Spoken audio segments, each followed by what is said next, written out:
Hello everybody and welcome back to another episode of Dragonlance, Shadow of the Dragon Queen, here on Dork Tales.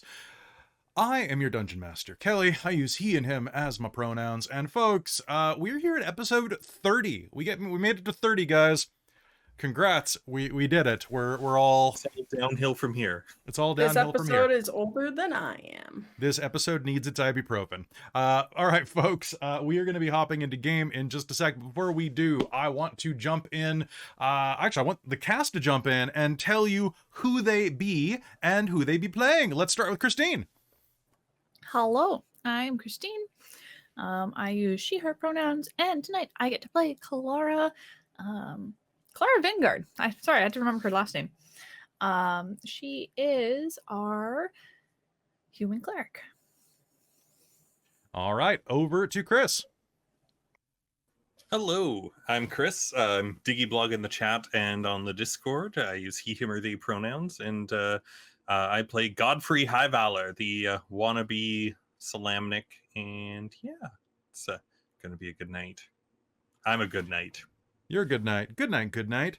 Down to Robin.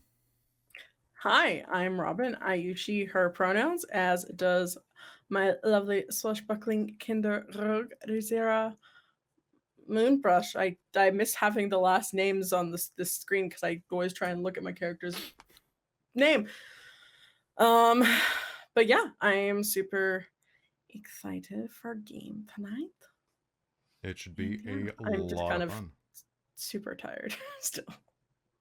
Well, knock it off. We got people to stab and lances to dragon. Let's go over to Cal. Hello, my name is Cal. I am Neo Cal in the chat, and I am playing everyone's favorite Qualinesti elf bard, Aurontiros Caladon, whose name I don't forget because all of my characters have Cal in it. That's somehow. cheating. The secret. I uncovered the secret. Yeah. I use he, him pronouns. Aurontiros uses whatever pronouns people want to give them. And I'm excited to just definitely survive and see what joyous friendships we develop along the way. Yeah. Friendships were, it was all about the friendships you made along the way. And last but not least, we have Jen. Hi, I'm Jen. And I use she, her pronouns, and I play Hazeal Nightgranite, who also uses she, her pronouns, and she is our dwarven lunar sorcerer of awesome mageness. Of awesome now she's an mages. actual mage. That is the official tower that you joined. It's the 6th tower of awesome mageness. And at that tower, that's where you can find our sponsor for this episode, Bookwyrm Games. They're back with us for the 6th month in a row. And folks, I got to tell you, not only do they have a ton of dice, I'm talking about everything from acrylic to resin, metal to liquid core, and even actual gemstones. They now have liquid core dice with eyeballs in them, so you can be the beauty that is being beheld inside of your dice, or have beholder dice themselves. Because who doesn't want to roll dice that can look at you while you botch? You know, then judge you. It's so good. You can also go there to get dice bags. You can get rolling trays. You can get candy dice, scented candles, of which there are a few new ones this month for you to check out. There's also a new jewelry line on their website and 5 different types of tea and a whole cadre of familiars that you can acquire there. If you need a little friend to help you get through the day, go get one at Bookwyrm Games. Go check them out and use code DORKTALES to save 10% on your order. And quick reminder that if you spend $100 Canadian, shipping's free. And the Canadian dollar is not super strong right now. So go help yourself out by getting some new dice, because as we all know, new character, new dice. I have to get new dice for the next Oh, actually, these will be my Phandelver dice. I need more green dice for Phandelver, though. I need some dice for Planescape, because we're running Planescape as well, and that will be pretty fantastic. Thank you so much to Bookwyrm Games for sponsoring us tonight. Be sure to check them out and use code DORKTALES to save 10%. And folks, I have one more announcement to make. Just a quick reminder that we are coming up, not this weekend, but next weekend. The 18th, 19th, and 20th is our Extra Life August Tabletop Appreciation Weekend. It's the one of 2 Extra Life events that we run, and Extra Life is a fantastic way to watch a ton of games that we run and to help support the Children's Miracle Network. Every dollar that goes into our Extra Life goes directly to the local Children's Miracle Network of the player you donate to. For us, most of us, it's the BC Children's Hospital. For others, it's different places around North America. But you should definitely come check it out, support us, support kids, and watch us play some pretty fantastic games. There are a lot of really, really great ones, and the least of which are Brindlewood Bay, not the least of which, Brindlewood Bay, Thirsty Sword Lesbians, Monster of the Week, and They Came from Camp Murder Lake. You're going to really enjoy it. I hope that you come and watch it next week. Does anybody else have any announcements? No? More dice is nice. And More dice is nice. New character, new dice. Yeah, Chris, This you're is going to law. need some new dice for an upcoming new character that you're going to have in a game that I haven't told them you're in yet. Which one? Actually, all of you are joining a new game after this one, so Yeah, I have to debate about the dice for that game and if I just pour my soul and my money out for that. well, don't forget we still have a big order of dice coming from Lindorm from the last not the sea shanty backing, but the other thing. So we got other dice coming in. Oh, I meant like the other game that you're thinking of. Oh, the other oh, those. Yeah, that's a Yeah. that's a big money. Yeah. That's a big So I money. should think about that one. Okay. But I'm debating that. Those gemstones, though. All right, folks, we're going to head back into Dragonlance, Shadow of the Dragon Queen. We'll see you on the break, and let's get into it. Are you all ready? All right. And bum, bum, bum. Yeah, that's fair. All right. So without further ado, let's head in to Dragonlance, Shadow of the Dragon Queen.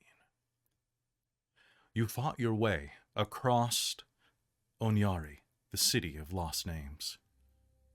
After encountering a few pitched battles, some spirits, and seeing some of the hubris burned into the very foundations of this lost place, you made it to the Temple of Paladine, talking your way past a dryad named Duskwalker. You then fought a strange fish-like creature in the craterous pond that the Temple of Paladine lies flooded within.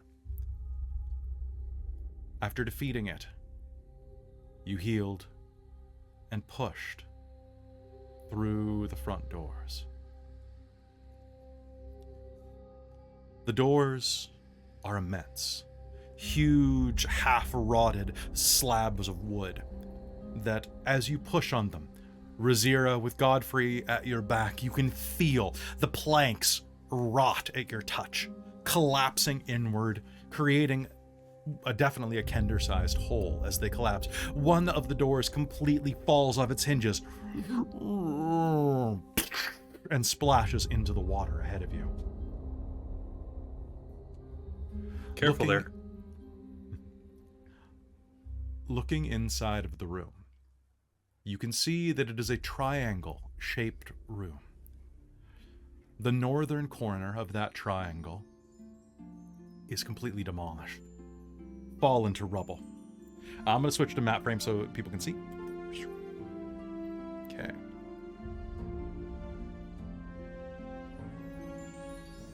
Looking inside, you see this massive triangle in front of you.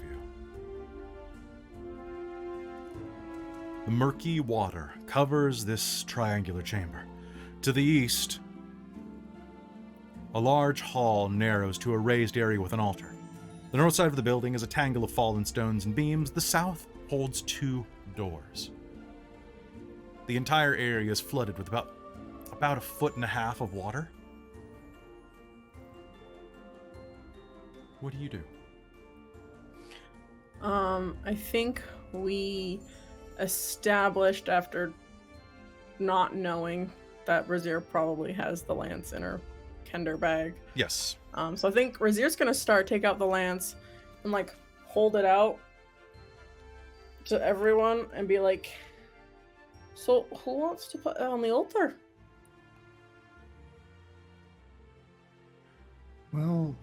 Who retrieved it initially? Godfrey should do it. Levna sounds. What? I agree. That was your quest from Sarlamir. I do believe that Godfrey was the one that pulled it from the grave. He's the one that charged you with it, right? Said, wear my armor, go do the thing. I'd be honored. Yeah, hopefully Paladine doesn't hit you with a lightning bolt. That would make a great story, though. Yeah, good final story.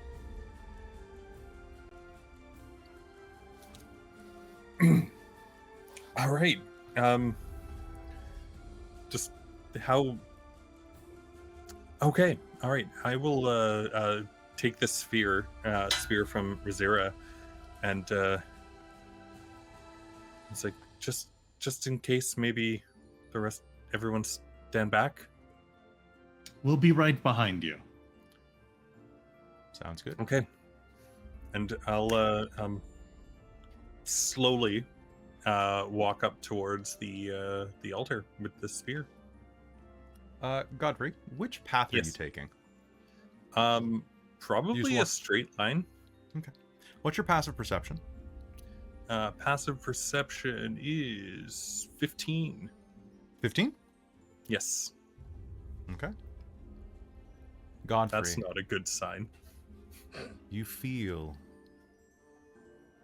the light stream through the stained glass windows in front of you.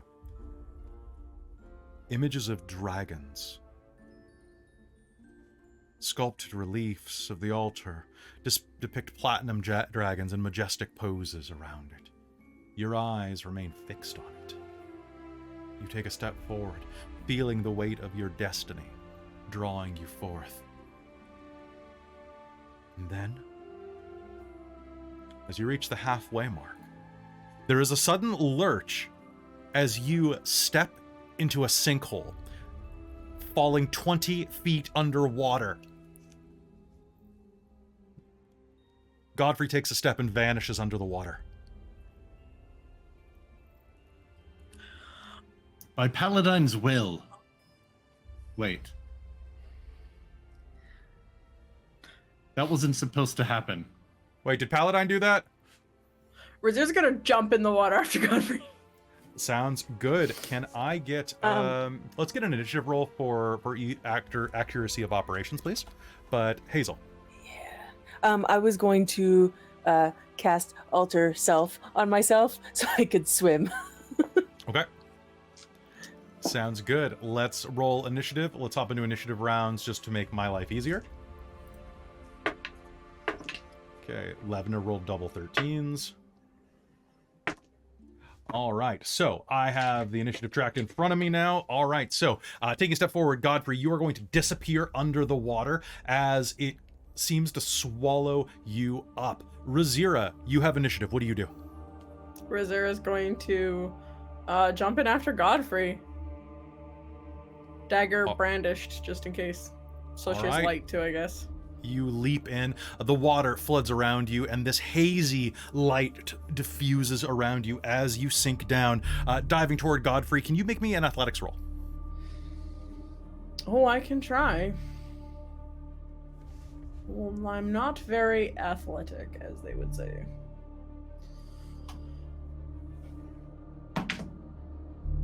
Eh, 11. Okay. Diving in after Godfrey, there is going to be 11. You're going to be able to swim down. You're fairly unencumbered, so it's not, not that hard to get all the way down. Swimming up to him, you are going to reach out, and as you reach out, Godfrey is sinking like a stone in his heavy armor, and his feet are going to hit the bottom of this old rotted out pit. And as you, what are you going to try to do? Just help him up?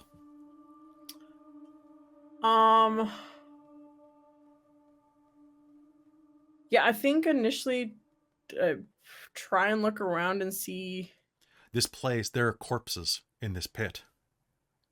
Looking around with your light and your observant feet, you're going to be able to see that there are a pair of corpses down at the bottom of this pit. And as you reach toward Godfrey, one of them is going to lurch to life and grab toward you with a hurt them more, but you are not surprised, so I do not get advantage. That is going to probably not hit you. That is going to be a 12. Yeah, nope. Okay, it reaches out for you. The corpse suddenly lurches to life. It is wrapped in rotting bandages from where it was embalmed previously. And it groans, like you can feel the reverberation through the water of, even though no air escapes it. And with that, what do? You spent your action, you spent your movement swimming down. Okay, if I have my action and bonus action, so green flame blade is. Do you have a verbal component? Ooh. Hold on a second. This is why subtle spell is great. 1 second, I'm gonna.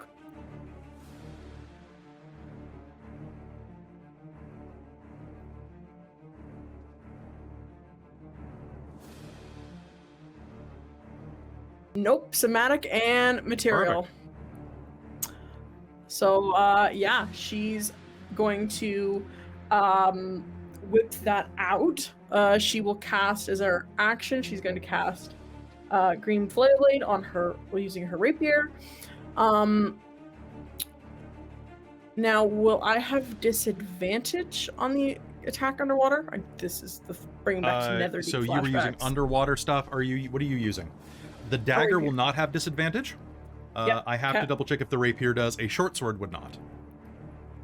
Okay. So I'm just going to check that real quick. I'm going to say that you're not, because a rapier is a piercing weapon and thereby should not have the problem with aiming. Okay. But I'm going to spend one of those hurt the mores I just got to give you disadvantage. Okay, so we'll get sneak attack on that, but I will bonus action with the dagger, so hopefully I can use my sneak attack on that one. That is true. Yeah. Alright, so she will brandish her sword with the green flame blade. Rolled an 11 and a 4. 4 plus 7 is 11. I'm gonna throw my determination. That's a hit. Do you still have Aurontiros' Bardic Inspiration? It lasts a minute. Probably The not. last sure if 10. If it lasts 10, then you would. Wait, Okay. when did you give Riz the Bardic Inspiration? I gave it to her during the battle. Then no, with because the you took more than 10 elemental. minutes for Kelara to cast Healing Prayer. Or the Mass Healing Word, or whatever it was. Oh, right, that's yes, because then Rizira found those. She went hunting away while everyone was healing. That's right. Yep. So Okay. you will not still have the Bardic, but that But using my determination will hit. that one will hit. Cool. The green fire. So there's one. Is it within 5 feet of the It is other within one? 5 feet. So it will also get the green flame blade as it dances from that to that. Perfect. Flame is going to erupt underwater. Go ahead, and that auto hits it, right? So how much damage is that? Weapons normal effects, and so that'll be sneak attack, and then it will get. So was it the sneak attack that D8. had the green flame blade, or was that your? Well, I can choose when to add sneak attack. Oh wait, I had a disadvantage, so You had disadvantage, so you couldn't do it with the first strike. that's fine. So this hold on a second. So it's a D8, and then a D8 plus. Okay, so the first one's going to take 12 points of fire damage, and then the second one is only going to take Okay. 9 points of fire damage. All right. So because you're underwater, they're only going to take half of that. Yep. I figured that would happen with, However, fire. even under the water, it is almost as if you said 12 for the second one. Yeah. No, 9 for the second one, 9 for the second one, 12 okay. for the first. Okay. You are going to see that even despite the water, they are going to go up like they are soaked in oil. Ooh. So what should have not worked works pretty well. All right. And do you want to make me a bonus action attack? Yes, I would love to use my dagger on the one that grabbed out at me with the dagger. Oh, fuck. I'm sorry, Godfrey. This is probably going to go for you. That's a nat 1. Okay, what's your armor class, Riz? Mine is 17 right now. 17 is exactly what I rolled. You are going to lurch in. You're going to stab into its stomach, but you're going to kind of like stab where its liver would be. But as you stab into it, the rotten flesh is going to collapse beneath your dagger, and you'll realize there's nothing there except for stuffing. It has an opportunity attack against you that it's going to spend at this point, and that is going to be... I need you to make me a con save. You're going to take, oh my god, 15 points of bludgeoning damage. Ouch. Plus, oh my god, I almost rolled max on all of this. You gotta be shitting me. You gotta Plus be shitting me. A different dice. Another nat 1? Nat 1. Plus 15 points of necrotic damage. And... Ouch. Your permanent hit points, because you botched, please reduce them by 11. So it's 30 and then 11 from the top. Yeah. Okay, cool. All right, so take 11 off the top.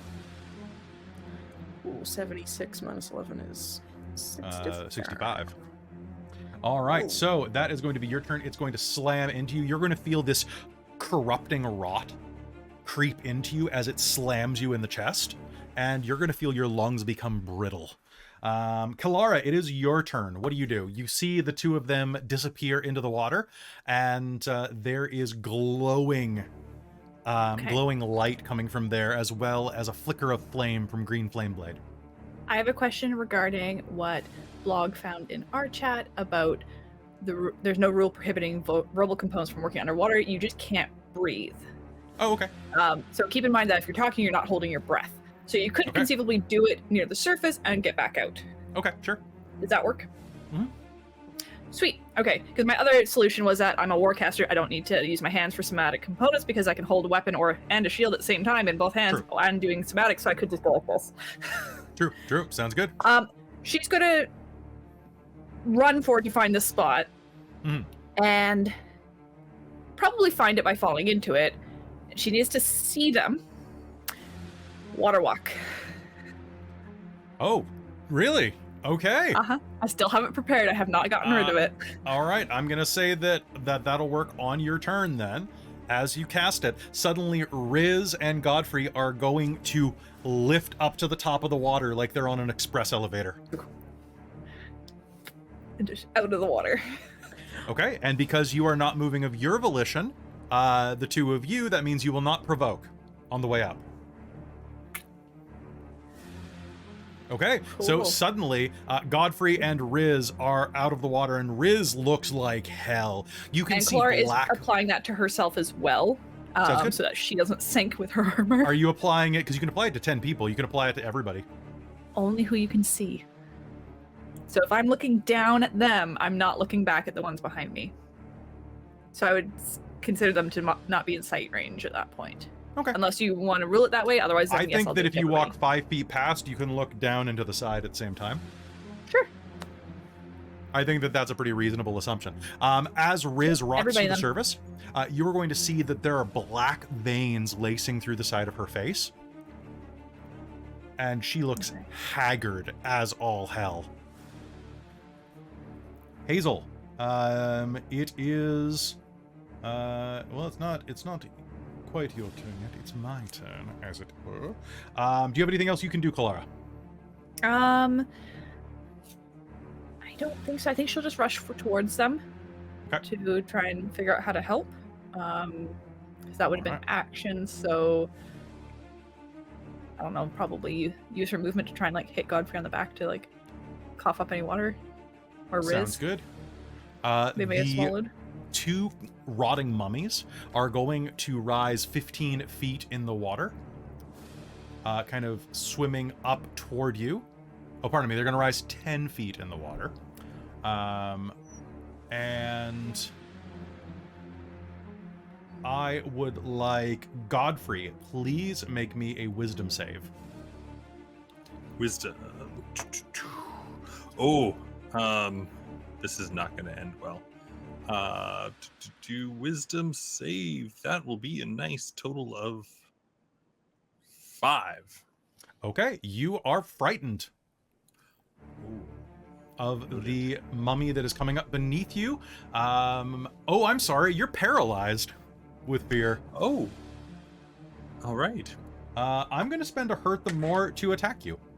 As it swims up a bit higher. Let's do this. Godfrey, that's going to be... What is your... I want to say flat-footed. What is going to be your... 21. 21? Okay. I'm spending another hurt them more to reroll this because I got a 20, and I just feel... So close. How did I miss again? I hate this. I hate this so much. All right, that's gonna. So it's gonna reach out, and even though you're paralyzed, it will not be able to hit you. So you are going to be, safe for a moment anyway. Hazeal, you are up. Fantastic. I am going to, I think, okay. How far can I get there in just my movement? Because I know he's down. Yeah, the water's rough terrain for you. Oh yeah, right. Okay, so then I'll do it this way because that makes sense. I am going to quicken spell Alter Self to get aquatic abilities, so I can breathe underwater and have a swim speed. Okay. And then I'm going to move and see what's going on. Okay, you'll see these two zombies. And if I have to dash, then I can dash. But sounds good. You'll see these two mummies rising out of the water. They're just beneath the surface. Cool. Can I see that either Godfrey or Rizira are in trouble? So Godfrey and Rizira have both rocketed to the top of the water. They're both on the surface. The mummies are slowly rising. Oh, right. And as you're looking, Rizira looks like absolute hell. She looks like she's been infected with something that's turning her like incredibly pale. And Godfrey looks paralyzed with fear. Cool. You could try to shoot into the water with a spell. I forgot they were on top of the water because I was distracted with other stuff. That's okay. No, it's fine. Hold on.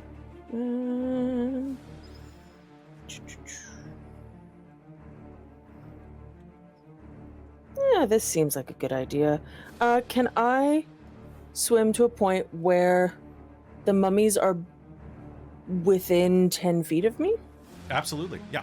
You can work, you can move... Cool. So you can make it till one of them's within... Actually, what's your speed, 25? Yeah, 25. But I can dash if I could. Actually, because I can't do the spell this round anyway, so I can dash if I need to. Okay, so you can dash and have both of them within 10 feet of you, yeah. Cool. Right. Then I will just, I will swing with my hammer because I can. Okay. Because I quicken spell, so I use that as a bonus. And I will just swing for one of them this round, and then if they're...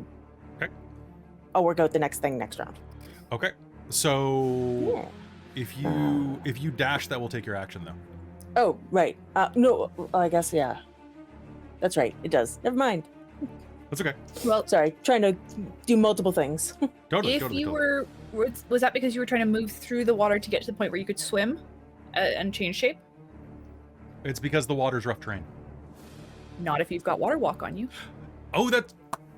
So you could take it to there, become unwilling, change, and then you wouldn't have dashed. You would have just moved as normal. This is if you 100% accepted true. Oh, I water didn't walk. realize I also had water walk. Yeah, she Yeah, cast it on I was- everybody. We talked through it. Yep. You're right. I forgot too for some reason. Yeah, no worries. I missed the beginning, so I wasn't sure if Um, you're talking about dashing underwater or something. And I was like, wait a minute. No. Okay, so You could've let's just dashed on top, moved on top, gone, and Yeah. then changed. Okay, so Yeah, with that in works. mind, Then I'll- you do not have I'll rough just be done terrain, with so you're back behind Aurontiros. What would you like to do? Okay, then I'll swing. Okay. Since I can't cast another spell unless it's a cantrip, but that is a 21. Cool. So I need you to actually roll with disadvantage because you're attacking through water, and you're using a bludgeoning weapon. Oh, okay. So roll again. I rolled another 15, so that's Perfect. 21. Yeah, you're gonna. Still 21. So you will become unwilling for the spell. You'll smash into the water and smash down into the mummy. Go ahead and give me your damage. Yep, that is 10. 10 damage. Solid hit. It is going to slam into the side of the mummy's head as it comes up, and it is surprisingly mulchy.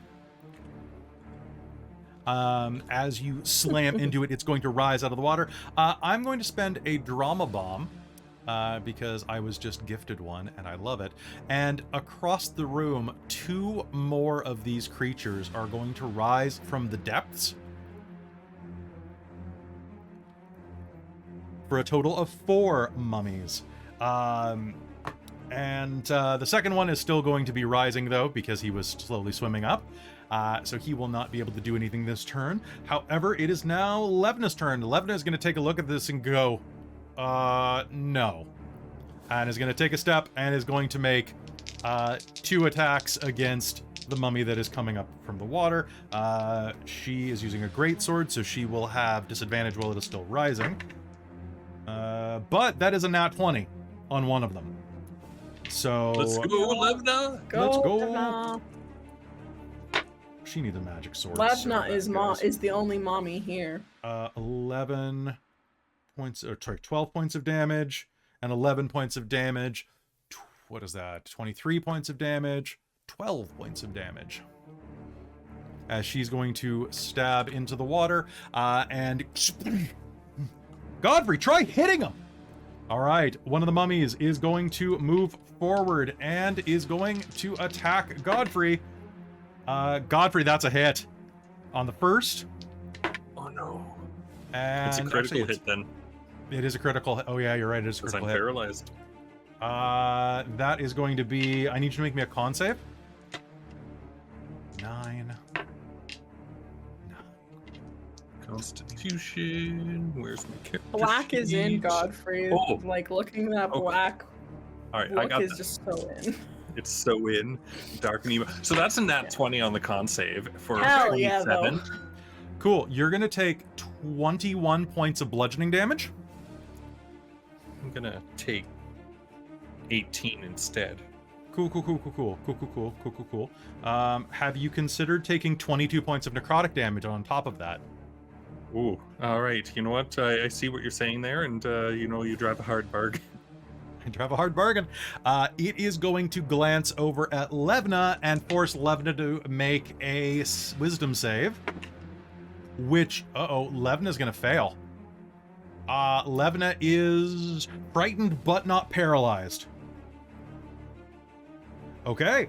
Now it is Aurontiros. Aurontiros, you're up. Quick. Oh, sorry, Godfrey. Is the paralyzation or fear effect something that I got to save on if I'm dealt damage? So no. Okay. It lasts until No problem. I know some are. And the some end of aren't, the so I just mummy's wanted to next check. turn. Sounds good. So that was Mummy 1 that got you, for intents and purposes. So you are going to be paralyzed this round, unfortunately. I'm very sorry. Aurontiros. All good. Oh, this is messy. Do I have any elven schemes I can scheme us out of? Not really. All right. Less.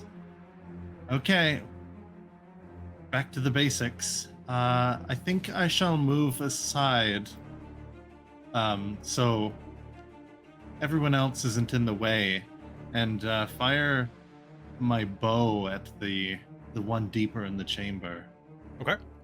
Make me an attack roll.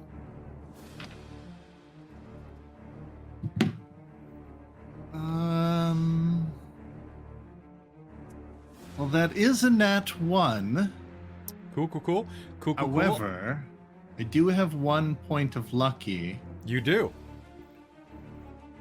so I think I'm going to use my last point of lucky for the day. All right, go ahead. If it's a nat 1, you're shooting Godfrey in the other ass streak, though. I'm kind of hopeful for a 1. What do we got? Alas, that is 21. Okay, that's gonna hit. Roll me damage.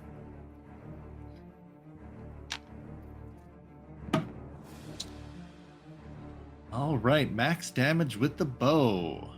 12 piercing. All right, 12 piercing. All right, your arrow is going to sail across the room and slam into the side of that mummy. And it's going to kind of like sink into its rotting flesh. It does damage, but not as much as you would have hoped. What else would you like to do? I think I'm going to use my... who's the one that's paralyzed? Godfrey. It's Godfrey, right? Going to use Bardic Inspiration. Oh, for Godfrey? Godfrey, snap out of it. You got this. All right. So, you're going to get a point of Bardic Inspiration. And Aurontiros, the one that you just shot is going to look at you and go, I need a wisdom save. All out of lucky too, huh? Yep. You're all out. That's a nat 20. Okay, so you are immune to its dreadful glare. And it is going to shuffle forward and take an attack at Kelara. Kelara, I think this is a miss. It's only a 13. Yeah, that does not hit my AC of 20. Okay, it's going to reach out and going to kind of like slam its fist into the side of your shield, startling you, but not making any type of dangerous contact. With that, let us start the top of the initiative round with Riz. Riz, you're up. All right. Also, I totally forgot about my uncanny dodge ability that I could have halved that 30 damage that I took last round with my reaction. Well, Whoops. Whoops. you won't forget again.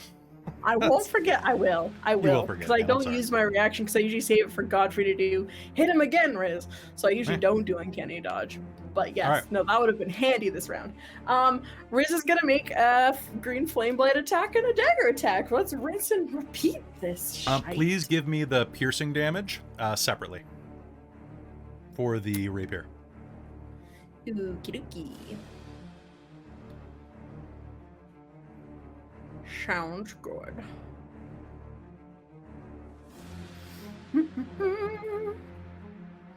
All right, dice. Which one of you are going to behave tonight?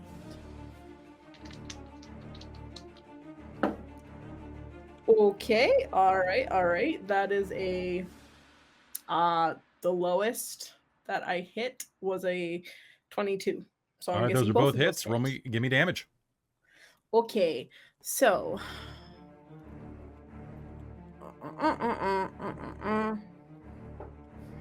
so it's just regular damage. I'm gonna do apply sneak attack on this. Okay. This is 4d6, and then so the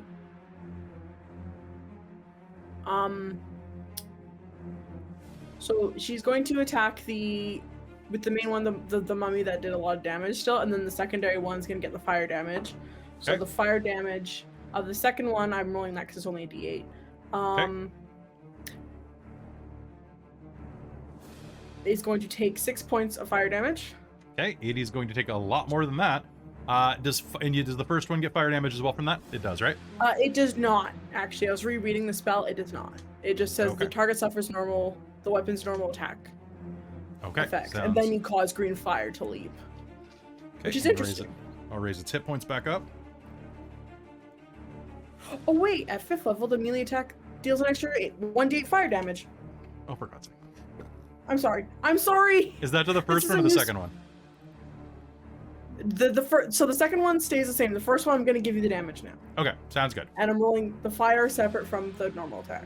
Yep. So the fire damage will be 2 points of fire damage. Okay, and And the then normal yours. attack. The normal attack, hold on. 15, 16, 18, plus 4, 22 points of piercing. Okay. You slam your blade into it. Do you have anything you'd like to use your bonus action for? Yeah, I will do one more attack against this guy if he's still up.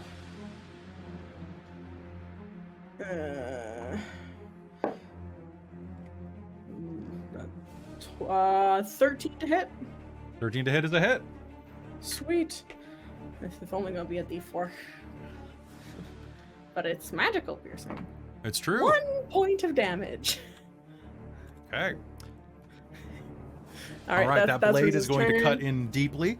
And Kelara, it is going to be your turn as this green flame jumps from Riz's blade, slamming into the first mummy, leaping to the second one behind you. It ignites. There's this horrible stench that rises, and Riz gives it a delicate paper cut across the kneecap with her dagger. Okay.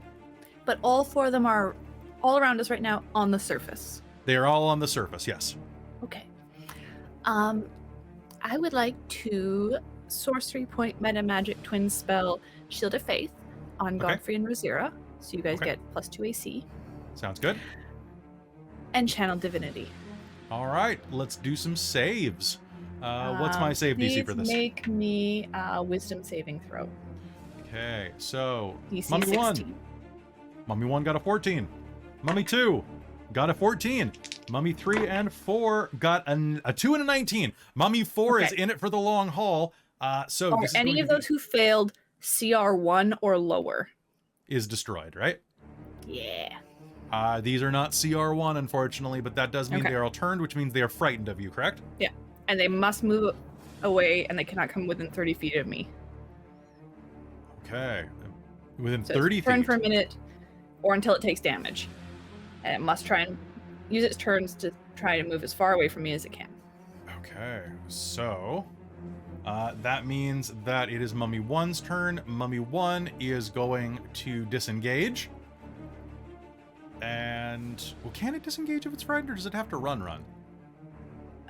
For its action, it can only use the dash to try and escape from an effect that prevents it from moving. If there's nowhere to move, the creature can use a dodge. So it has to move, and that's it. So it can't disengage. You can't disengage. So it will use the dodge action and move then, because it has to move through threatened squares. So, It just says if there's nowhere to move, the creature can use the dodge. Oh, I see. Yeah. So it only has to move 30 feet away from you, though, right? Oh, wait, that means it has to double move because its speed is 20. For its action, it can Yep. use only the dash action or try to escape from an effect that prevents it from moving. Okay, so that means that Mummy 1 can get an opportunity attack from Rizira, Levna, or Hazeal. It must spend its Or- turns trying to move as far away from you as it can, and it Or can't Aurontiros. willingly move to space within 30 feet of you. Well, we can all take an opportunity attack on it, right? Yep. Everybody but Yeah, I'll Godfrey take one. and Kelara. Yeah. Levna's gonna do it. That's gonna be a miss. Oh no, that's gonna be a hit. That's gonna be a hit. I forgot these things have very low AC. I'm doing it with my magical dagger. Okay, that is 10, 14 points. 21. Do I get an opportunity as well, or If does you'd it like move to, out of my yes. threatened? Okay. I just wasn't sure if it moved out of my threatened area. It's trying to. I'm moving it one square at a time.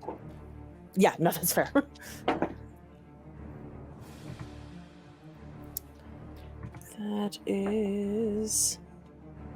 That's an 18. That's gonna be a hit. Roll me damage. I rolled a 21. for hit, That'll work. And then it's going to be 26 points of piercing damage. Okay, For my so magical I'm going to blue spend the blade. something good happens for Riz. You're actually going to make that attack roll on the one next to you that tries to move away, Oh, okay, cool. because they're all moving away on their turn. So that's 26. Okay, Mhm. so you're not going to drop it, but you are going to significantly wound it as it runs through your square. I got 12 damage on the one 12 that's moving damage. past me. Okay, and that is going to drop the first one. Yes, Godfrey. The one that moved away from Riz, that was not mummy number 1, right? Oh, you're right. That was mummy number 1 is dead now. Okay, perfect. It's had its turn though, right? It has. So you are no longer. so I can do a reaction as well against the one that moved out of my threat zone. He was not in your threatened zone. He's not moving yet. Oh, gotcha. Okay. Aurontiros may, though. 16 on that mummy, that soggy mummy. If they become rehydrated, are they just zombies? Basically. Yeah, they're freeze-dried. A 16 hit that guy? 16 will hit. All right, longsword, do your thing. Your thing has done 11 slashing. 11 slashing. All right. That one is going to rush through your space, and drawing the sword, you are going to be able to behead it, finishing the work that Riz put in. All right, there are 2 more remaining. And Hazeal, it is your turn. Okay, 2 more remaining. Okay, I'm still underwater, and now the thing I wanted to do doesn't quite work, but I think it might still. Can I swim to under Kelara? Yes, because you're free of that. Cool. I'd like to swim to under Kelara, and if she's willing, because I think I also have to be willing, because both of those mummies would be within 10 feet of the space that I'm in. I would like to use Thunderstep and take Kelara with me, so that she's not damaged. It's probably a good idea. Sure. So go ahead, Yeah. and do I get a save against that? You get a Constitution save. Okay. Hold on, I think I passed on both. 18 and 21. Damn, yeah, you did. You still take half, though. I don't want to. And I still go with Kelara to a space I can see, which is going to be on the other side of Godfrey, kind of where I started, really. But because it's this is fun with 3D everything. There has to be a space within 5 feet of me that's open. But if I'm under the water, because that's the space I can see, she can be on top of the water because that's 5 feet away from me. That's dumb, and I like it. Do it. Ooh, nice. That is 17 points of 17 halved to both of them. All right, so 6 points to each. Oof. Okay, and that's not reduced by anything, so that's great. All right. Wait, that's not 6 each. That's not the way math works. That's 8 each. I was not questioning you. That's how my brain is right now. Yeah. Yes, I'm still same. My recovering from brain's being like, sick yesterday, so that's why I'm a little dead on my feet, but not as dead as these guys. All right, so you're going to lurch across the floor, bamfing out of the way with a crack of thunder, and you are moving how far? I can move to a spot that I can see, so I'm basically moving back to where Hazeal started, so right beside Levna. So Kelara will appear beside Levna, on top of the water. Okay, wham. And that way the mummies are now moving in one direction away from Kelara. Okay, Alevna is frightened and will take off running. Now, of course, the mummy that she was frightened of is dead, but she's still just kind of fearful. So I'll say that she can continue moving. She will get an opportunity attack from that mummy. Well, if the mummy was down below her, could she not kind of run back towards the doors through us? Because you could move through friendly squares. I guess that's true, yeah. Instead of getting the opportunity attack. Well, she still is within 5 feet of the this I mummy, see. so no matter what, she is going to get that attack, and that is going to be a hit because her AC is below 19. So let's do some damage. That is going to be 12 points of bludgeoning plus, jeez, these dice hate you guys. 16 points of necrotic, and she has to make me a save And does. She is successfully con saved. All right. She is going to rush away and kind of catch her breath. It is going to be Mummy 3's turn. Mummy 3 is going to basically Scooby-Doo run toward her as well, running away from Kelara. Because everybody's frightened, which means, Godfrey, you can make an opportunity attack now. I'll take it. I'm going to give myself advantage. And an extra d8 on the damage, because nat 20! Oh, shit. Okay, so that was... Are they Scooby-Doo swimming? They're kind of like Scooby-Doo sloshing. You know what? Scooby-Doo sloshing.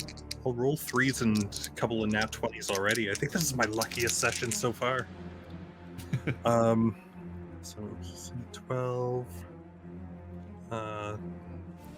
18, 19, and 27 magic slashing damage. 27? Yes. Is that all? Is that just 27? Okay. It is still on its shambling feet as it kind of as it tries to get away from you. And that's going to be, it can move 5, 10. There we go. It can move a total of 10 feet away from you because it is not designed for this. And Aurontiros, you're up. All right, fellas, cover your your ears, Godfrey, because I'm going high, casting shatter between these two. Okay. Casting shatter between these two buggers, and I right. think they need a con save. All right, Mummy. Oh, that's a fail. And other Mummy. Those are 2 fails. All right. I definitely remember how much 3d8, I believe, shatter is. That probably is. It is. Yeah. Yeah.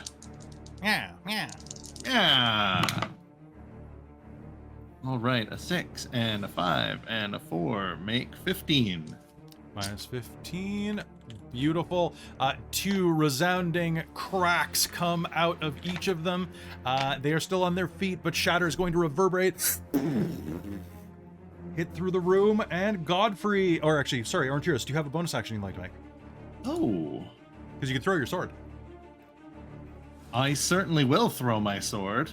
The northmost one appears to be the most damage, but I'm not sure if that's inside of your range. I can Actually, still it is inside move. of your range. That's 30 feet. Oh, perfect. All right. Go back to whence ye came, soggy. Dice. Oh, that's gone forever. Bye. Gone forever. That was the one that gave me a 1 and a 20 today. And this one's a 23. 23 is absolutely going to hit. These are very dexterous mummies, but they're not that dexterous. Roll me damage.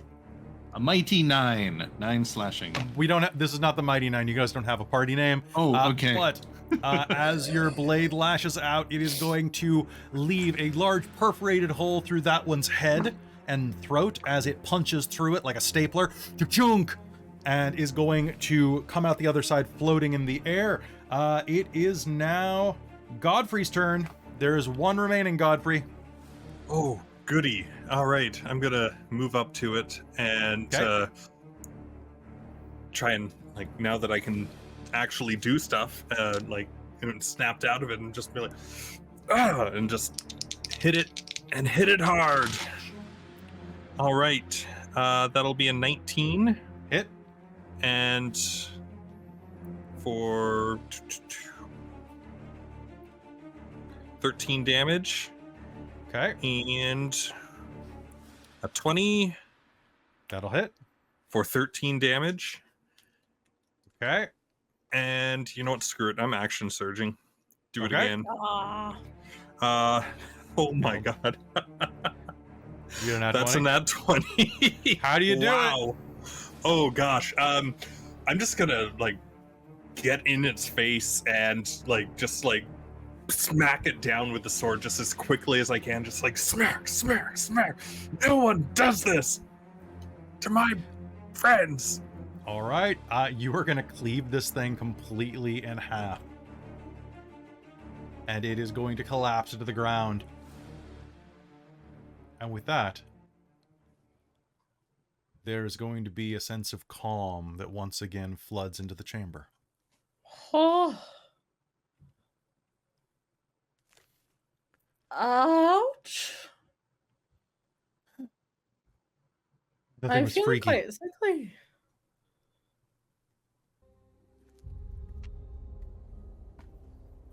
Well, it wasn't lightning.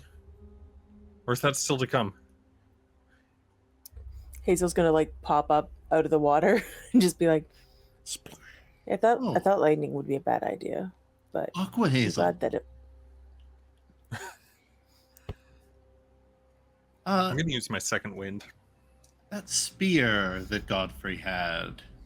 Yep. Is it down there? Can you check? If he doesn't have it or does have it. Oh, he has it. This one? Yep.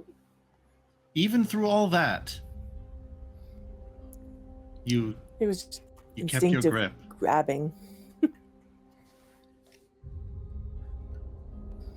I am gonna stay like this though until we're done in here, just in case. Yeah, like I know we just had a break a little earlier, but once we do this lance and the altar thing, I think we're gonna have a break after that. Yeah, we're taking a break. Okay, good. I feel like I need a long rest as well at some point. You got feel a quite lot of faint. black, veiny Oh, do stuff I? going. Oh. Yeah. Laura, Kalara's gonna come over and start like, Reyes, hold still, and start like pulling on your eyelid and poking your face around. And can I figure out what this is? Yeah, you can make can a I medicine help? check. Because Aurontiros, oh, I don't have medicine. Never mind. Yeah, you can go ahead and Sorry, what was that? you can assist. Even if I don't have it marked as proficient. Make me a roll. Make me a medicine roll to see if you can assist. Oh no. Is it Including ratings? my dirty 20. Intelligence. Oh, it's wisdom, right? Okay, dirty 20. Yeah, you can assist. Okay. Put on the nurse gloves and assist Kelara. Okay. So that gives me advantage. It will give you advantage. That is...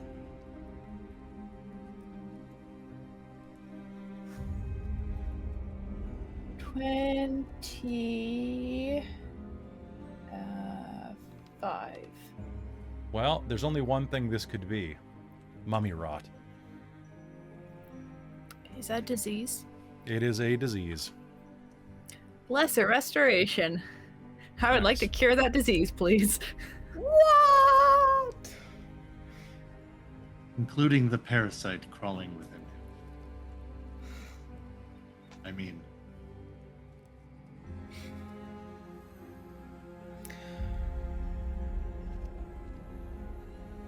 So does that make me feel better? It should remove the disease. Oh.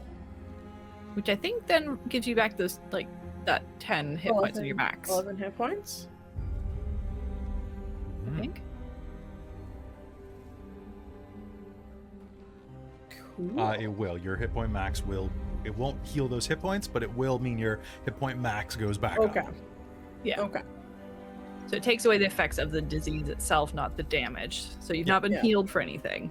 No, but I'm no longer 65 hit. Ah. Oh. Does that look? Do I look a little less black veiny? Is anybody below half hit points? No. Okay. I'm not going to use any of my spells right now because I'm getting very low. That's fair. Are there any right? more of these pits around here? Well, I'm walking on water right now, so Yeah, let's do that before Yeah, we it should. Yeah. that runs out. Hazel is gonna look around and see if there are any other pits though, in case. What's we your need passive to- perception? Oh, it's like 11. None. There are none. I know people hate the water temples, but now's a great time to look for loot. Right. I think Riz is gonna start. Oh god, do we start going away? Should we start looking around? Can Well, Riz take a look around just for pits? Yeah, you totally can. So walking around on top of the water as you are, if Riz looks around, there is a pit right before the altar, a little 5-foot one, and there's another 10 by 10 over by where Levna's walking. Levna, there's a pit there. Yeah, but I'm walking on top of the water, so it's fine. But for later when we're no longer watery. Yeah, I just won't stop. Okay, I'm just gonna walk on water forever. This is kind of nice. I feel forever? like Kelara had the No, it'll last about an hour. Whatever. Still, that's works. long enough for this room. Yeah, let's. If we're ready, I'm gonna approach the altar. Okay. let's do. Stone steps rise from the water to a dry platform. There's a triangular stone altar at the top. You'll recognize this as a symbol of Paladine. Above it, sculpted reliefs depict platinum dragons in majestic poses. As you step on the dry stone, you feel a warm sense of righteousness surround you, Godfrey. What do you do? I will take a deep breath and stand up straight and just walk towards it with my head up in the air, like my chin up, and okay, here it goes. And just try and put the remains of the lance on the altar. You got this, Godfrey. The lance, the rusted tip, shines with a silvery glow. Rust covering it bubbles and leaks a dark liquid that flows away from the altar and disappears. At the same time, the spear begins to levitate off the altar. Its haft lengthens, and it grows into a whole, newly forged, pike-length Dragonlance. From nowhere and everywhere comes a powerful voice that inspires confidence and awe. The last to wield this weapon was unworthy. His failure was a step along the path to the world's destruction. But this new age needs a new hope. My friends use this weapon to defend the destiny mortals have chosen. Banish the shadow of the Dragon Queen with the light of this most sacred weapon. With the blessing of the gods, ye champions, reclaim this Dragonlance. And as this reverberates throughout the temple, Kelara, you are going to know this to be the voice of Paladine himself. She's gonna look a little odd.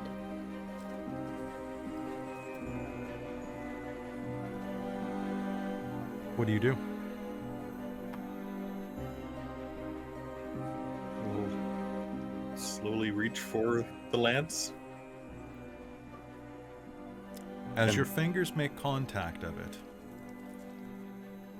and wrap around the haft, a sudden wave of light sweeps through the temple, originating at the lance. It spreads out, casting every shadow into oblivion, illuminating every corner. Each of you is going to regain 70 hit points. And Riz, you're going to feel great. All of you are going to feel perfectly wonderful. And Aurontiros, you are going to suddenly be hit with a wave of nausea and are going to drop to a knee and begin coughing into the ground. As you do, something is going to bubble up your throat from your chest, and you are going to cough up this writhing little tadpole creature that is going to hit the water and immediately burn to ash. And you will recognize it as one of those slod larvae. Wait. I was just trying to scare Godfrey with that joke. The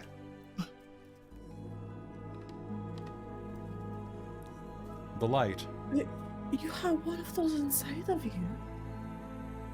Prince Paladin? Yeah, thank you. Thank you. Each of you, do me a favor. Yeah. As you look up, the light is going to fade, leaving you each with a point of inspiration and level 9. I get level 5 spells! What? I forget when I get at level 9, but I'm pretty sure it's Oh, kind of no. cool. Yeah. I think our proficiency bonus goes Right up. now. Do we? It do. It does. I think I get 5d6 snack attack. Snack attack. I get so many things, and I don't. Oh, +4. All Roguish right. archetype feature. Oh, what do I get? Oh, it's +4. Gross. And as you are standing there on the light, you're going to hear the sound of steps across the water. And Levina is going to walk up to the altar next to you, Godfrey. And you're going to hear the sound of a sword being drawn out of a scabbard. Godfrey Highvalor. This is the end.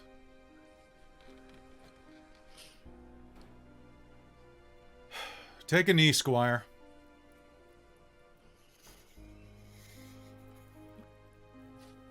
I'll try to not smile and fail miserably as he takes a knee. You'll probably have to get this done by someone a bit more official, but for the time being. Wouldn't want it to Godfrey be anyone Highvalor, else. you are no longer my squire. You have succeeded in your quest. You have traveled into enemy territory and restored a holy relic. By the oath and the measure, I dub thee a knight of Solamnia. We'll work out the details later. And she taps you on the shoulders with her sword. And then offers you a hand up. I think then Kelara is just gonna whoop from across the little kind of water courtyard. Riz, I think, is gonna like tackle Godfrey in like a big hug. Thank you. Thank you. You're actually, sir, you're Sir Godfrey. Sir Godfrey. I guess I am.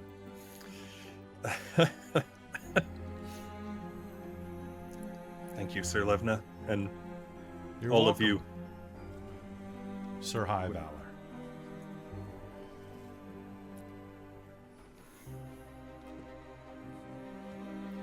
Now get up and go kiss your girl, you idiot.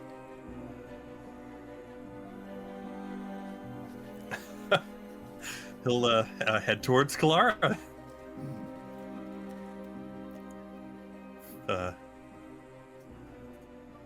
If she will, you know, I'm not good with words, and he'll just try to go for a kiss. She will angle and lean and allow it. Does she pop? Does she pop her foot? No, but I think she does like the hook the hand behind the neck and like let him take nice. her weight type thing. The force dip. Beautiful. Nice.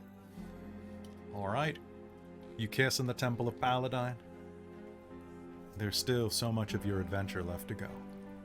But I think this is the perfect place for us to take a quick break. Don't go anywhere, folks. We'll be right back.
Hey everybody, this is the part we're going to briefly talk to the chat. So a couple of points of clarification. I realized I made a mistake. So I was in the middle of trying to get everything set up for Paladine showing up. So Christine, when you used Lesser Restoration, technically that wouldn't have healed Riz. We were talking during the break, because you need Remove Curse to do that. But Paladine could heal it because it's a disease.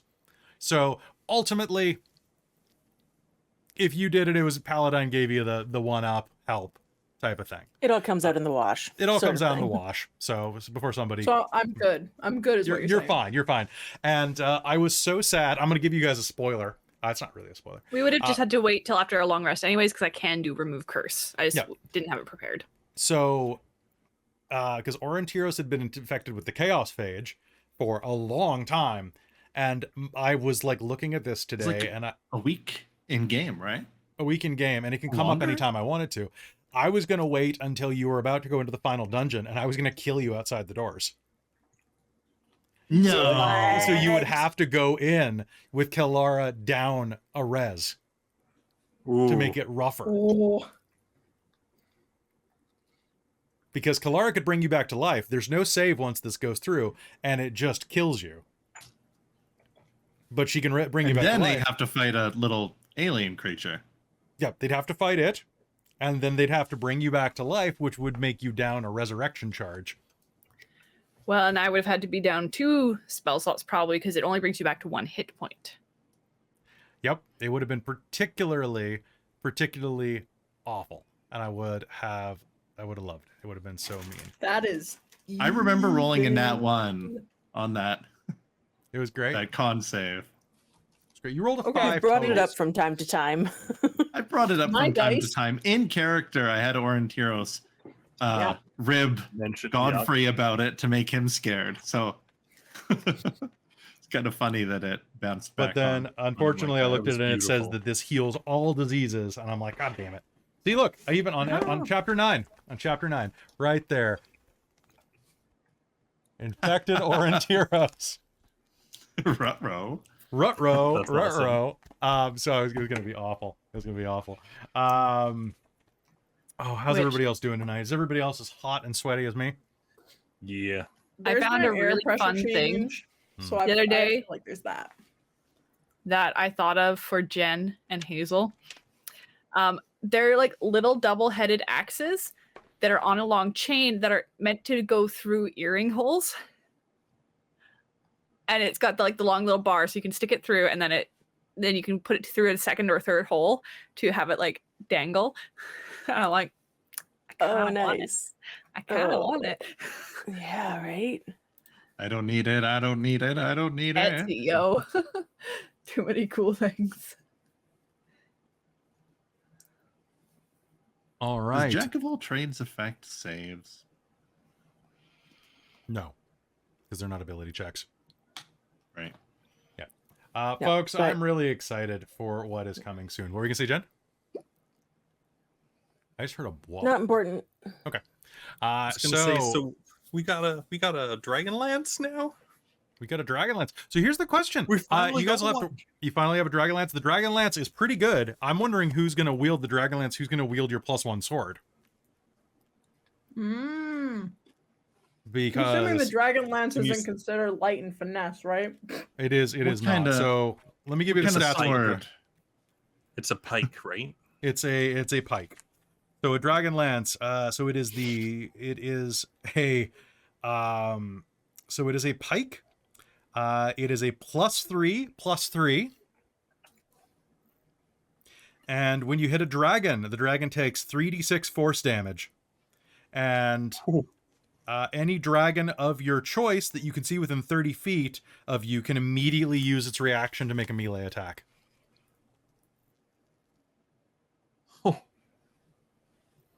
So that is a friendly dragon usually. Yeah. I would assume. Okay, I was gonna say, I'm like, against, like, do you get to choose who it attacks, or does it attack us? Because that seems. It's kind of worded a little weird, but basically it's an allied dragon is what it's supposed to be according to the lore, because you're supposed to be using it with like dragons on your Well, side. Mm-hmm. And a pike already is what, Yes. a D10? It's a D10 heavy reach 2-handed piercing damage, but Yeah. still +3 and extra damage on a dragon. Holy crap! So could you use that with your sword or your shield? It's a No. two-handed. So his AC would go down if he took it. Levna already doesn't use the shield. She could take it, but it'd be between the two of you probably. Okay. I am not fishing for it. I don't care. Levna can use your magic sword, or you can give your magic sword to... But then his shield master feat would become irrelevant. I can always switch back and forth, but yeah, no, that's You got a lot to think about. Levna would probably like your +1 sword though. Levna would like to have a magic sword. I'm trying to think who else could use I what, can only because do so much. you got to use the shuffle, right? So because you have a magic longsword right now. Mm-hmm. So Riz could use that, but couldn't sneak attack with it. Which I don't want. Yeah, Because that takes or in- away literally 30 points of potential damage. That's all my damage. Yeah. Aurontiros, do you have longsword proficiency as an elf? I believe. All elves have proficiency in long swords and So long you could bows. give that to him. So he could have like 2 longswords. Throw I'll one have in the 2 air. magic Throw him. long swords. One for throw and one for swinging. I could practice against Gross, myself. Jen. Gross. Well, I think it really depends on the situation, right? Like, if we're going up against a dragon, using the pike, using the shield won't really matter much if we're going up against a dragon. So, And it's- Godfrey, I am going to award you the Knight of the Rose feat for this. nice. So you are going to get that for free. So it's not like you're really losing a feat. Like, yeah, also, yeah, did you check the rules on that? for the Knight of the Rose feat. Yeah. Okay, so you know that you have to raise one of your stats as well. Yep. What are you raising? I'm gonna raise Constitution. Does that but change your hit points? No. Okay. I have actually all even stats right now except for Intelligence. Fair. And So it intelligence was is not one of just throw it those. in con. Okay. And then you got Bolster and Cry, which is pretty great. And you are deciding to multiclass. So Godfrey, as of next episode, I'm going to talk to Mike, the graphics guy, and he's gonna like get Paladin underneath your logo as well. He's on vacation right now, much deserved vacation. And then Kelara and Riz for extra stuff. You guys got a lot. You're good. You're good. Everyone else is getting free fees. We'll become a paladin. Please, I really want you to have a riding dog and ride into battle and take levels of cavalier. A riding corgi. A riding corgi.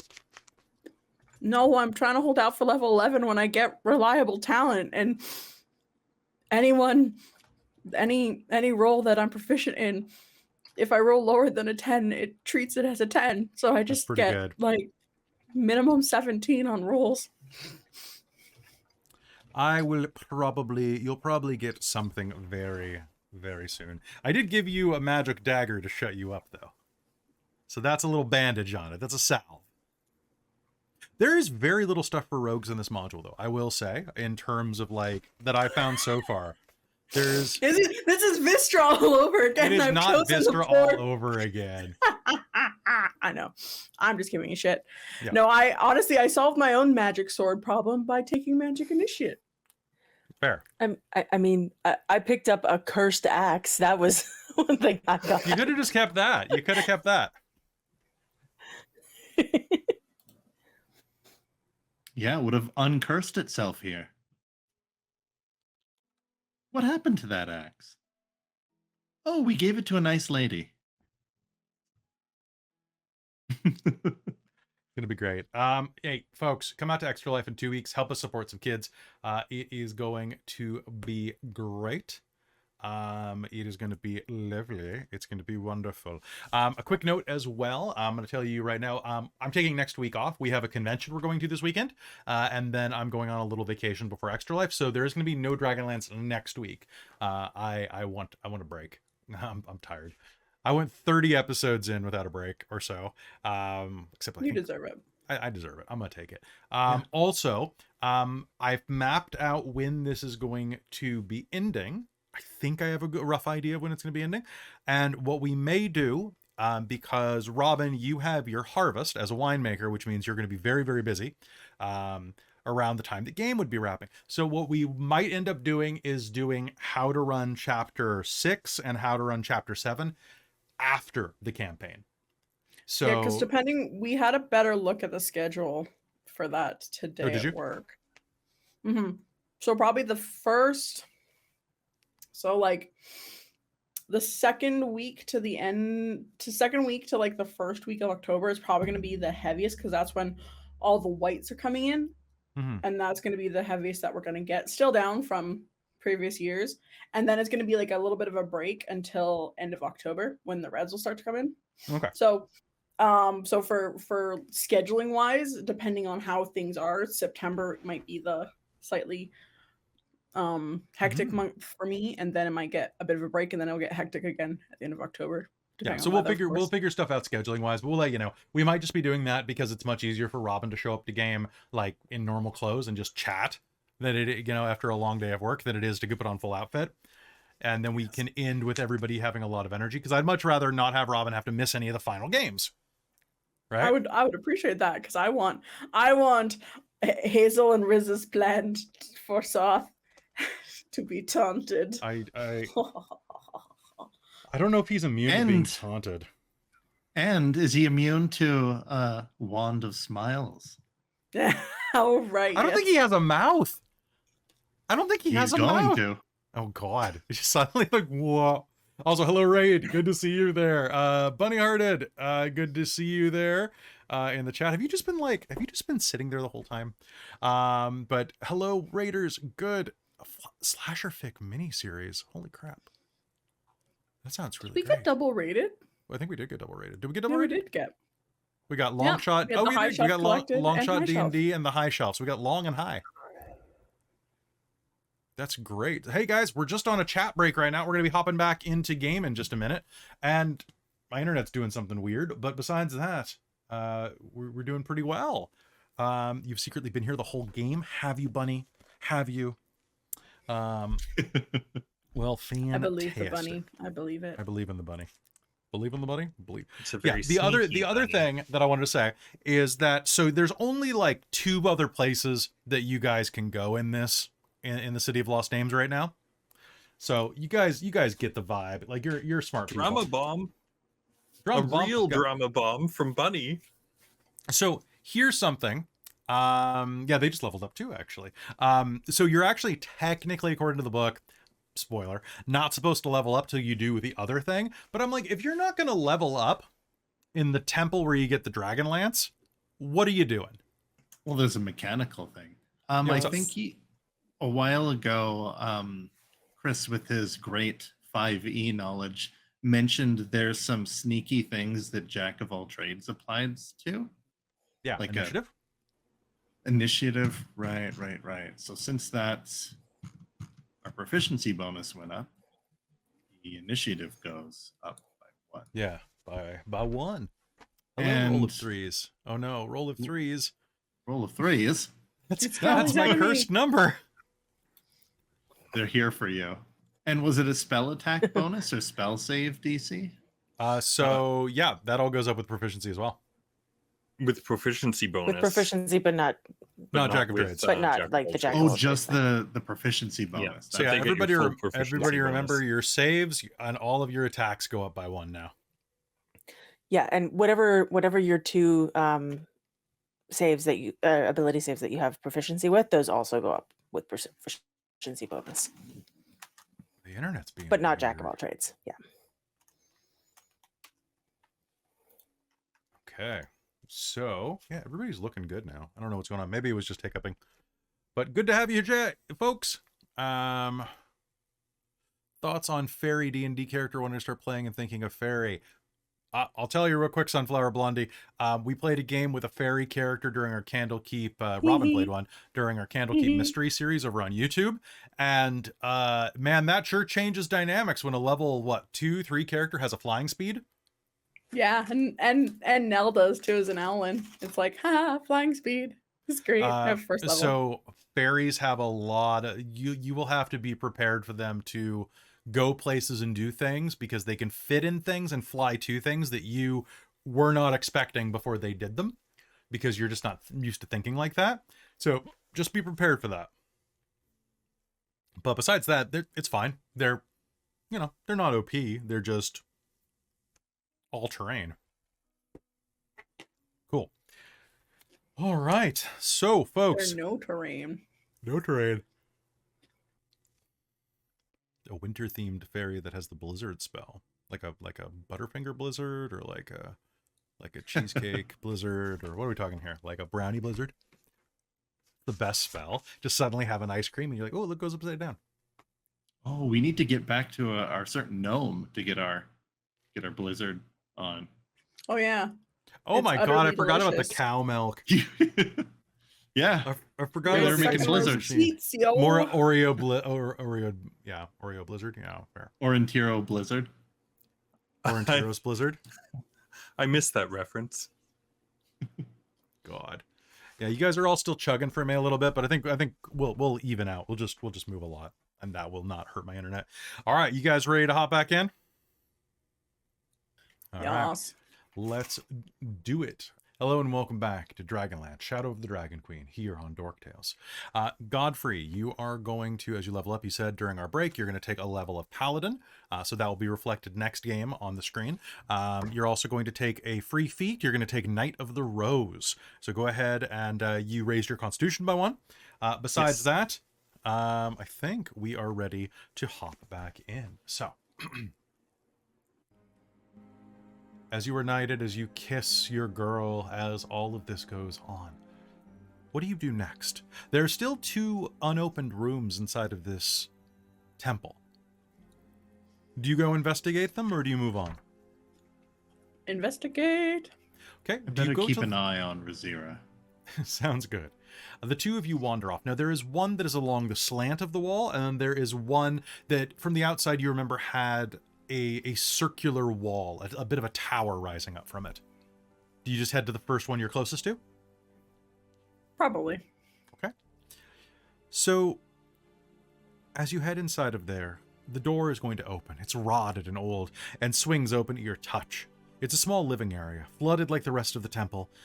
Moldering vestments hang in a wardrobe, and there's a bed blanketed in fungus over against the eastern wall. You just search around the room? Yeah. Looking under the bed, you can see that there is a rusted chest.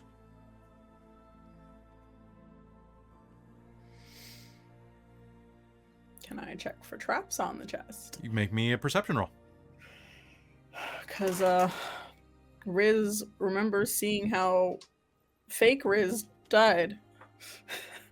No disintegrating learning. tenders. She's learning, folks. Dirty 20. Dirty 20, it does not appear to be trapped. However, looking at it, you can tell that the lock's box is not going to be able to be picked. It is too rusted. You'll have to bust it open. Oh. Hazeal, I am in need of your services. Uh-oh. And she'll go carry the lockbox out to Hazeal to smash From- with hammer. Remember what happened last time? With the whole crushing of the thing inside? Yeah, I don't know if. Okay, let me if that's- try something. It probably won't. Can we be a little Okay. bit more finesse of breaking this? You know what? You're a real wizard now, Hazeal. Never mind. I believe in you. I have 2 modes, and neither of them are finesse. I see. Well, why don't you get maybe like Godfrey or Lefna to stick something in and then just twist to break Yeah. open instead of smashing, like stick and pop. Mhm. Crowbar. That makes yeah. a lot more sense. Okay. If you're using a crowbar, you may make me a strength check with advantage.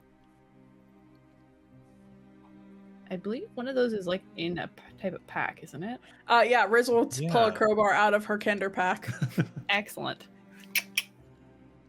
Here, Godfrey. You know, I was expecting it to be a little bit more bird-like. What? Okay. Why is it called a crowbar? I don't know. Doesn't look like a crow. Sorry, what was that check again, Kelly? Strength, please, with advantage. Strength with advantage. That'll be a 17. 17. Putting your back into it, you're going to like wrench down, and it's going to, and the lid is going to snap open. That wasn't too Inside, hard. you are going to find that the chest is full of gold coins. Gold. The actual gold coins from before the cataclysm. You will find 400 gold coins inside, a platinum necklace with Paladine symbol, 2 potions of healing, which are labeled superior, and a small necklace.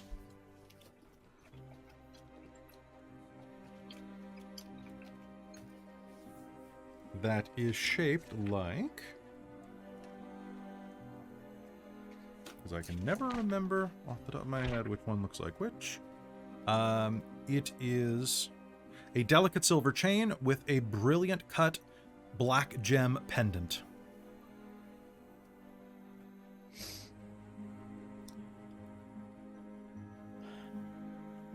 Hazel's magic. I'll take a look at it. Sure. You can go ahead and make me an Arcana check to see if it is. You can also use Detect Magic to tell for sure. Well, I rolled. I too am going Actually- to follow Hazel's footsteps and observe. Right, you're right. Well, I'm going to use one of my magical balances because I rolled a 5, so my magical balance makes it a 10. Okay. Mine is a 12. Mm-hmm. No, well, no, and then I get another +5, so 15 total. Oh, sure. Or +6, sorry, 16 total. Okay. So Yes. you look at it and you're like, And then Aurontiros goes, and looks at it and you're like, that sure is a pretty stone. But taking a look at it, you're not sure exactly what it is, but it is obviously some type of protective charm. Okay. Then I will cast Detect Magic on it. Okay.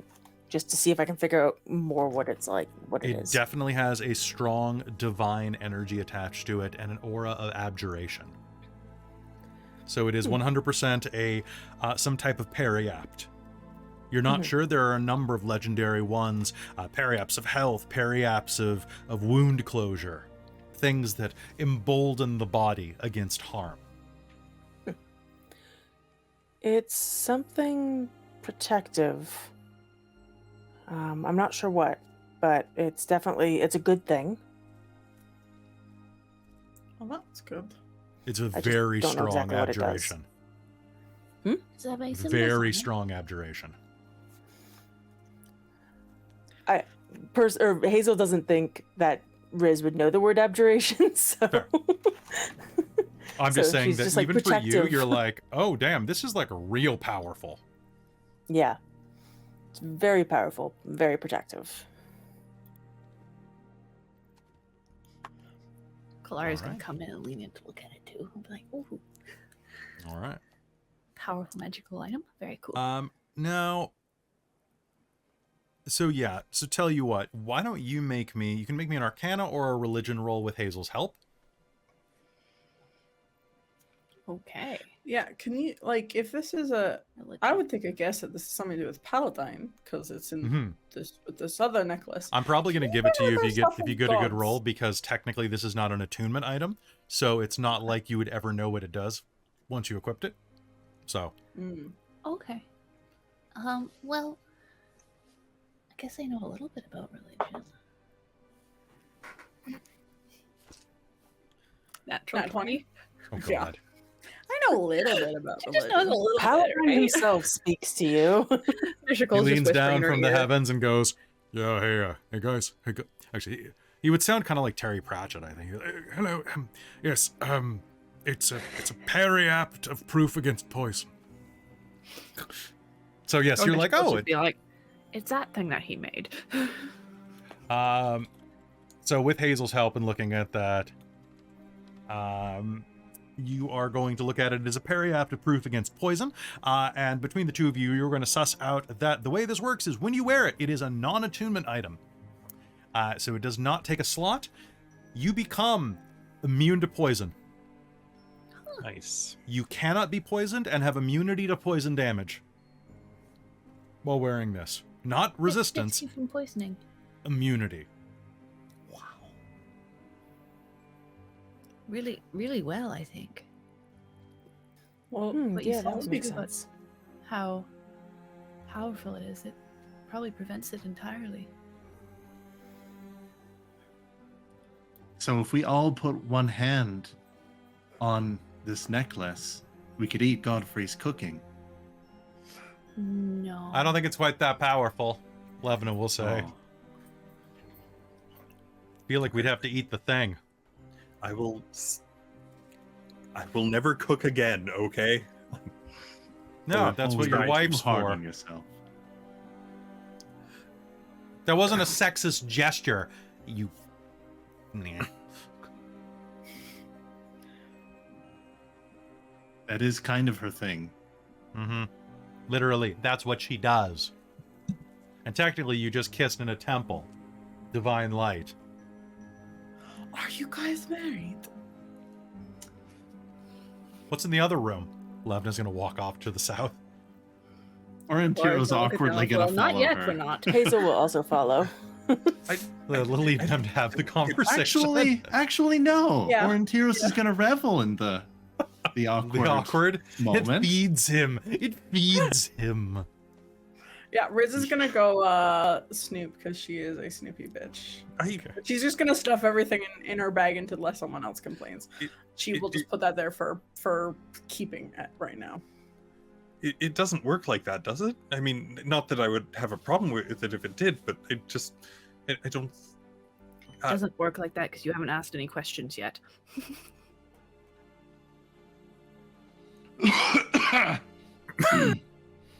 And she's gonna shake her finger in Aurontiro's face and be like, "Stop getting entertainment out of this, and go look for things."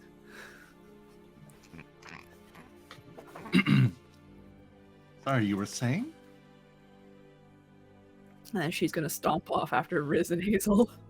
Aurontiros, you go back to reading your book. The rest of you head through the lower chamber into a room with a large stone table that rises from the dirty water in front of you. It's a windowless chamber, but along the walls you can see that shelves hold assorted bottles and vials, most of which have cracked and stained the walls with their droppings, probably when this when the city crashed. It looks like anybody here looks around. Is anybody here proficient in religion who is searching the room? You can make me a religion check if you're not.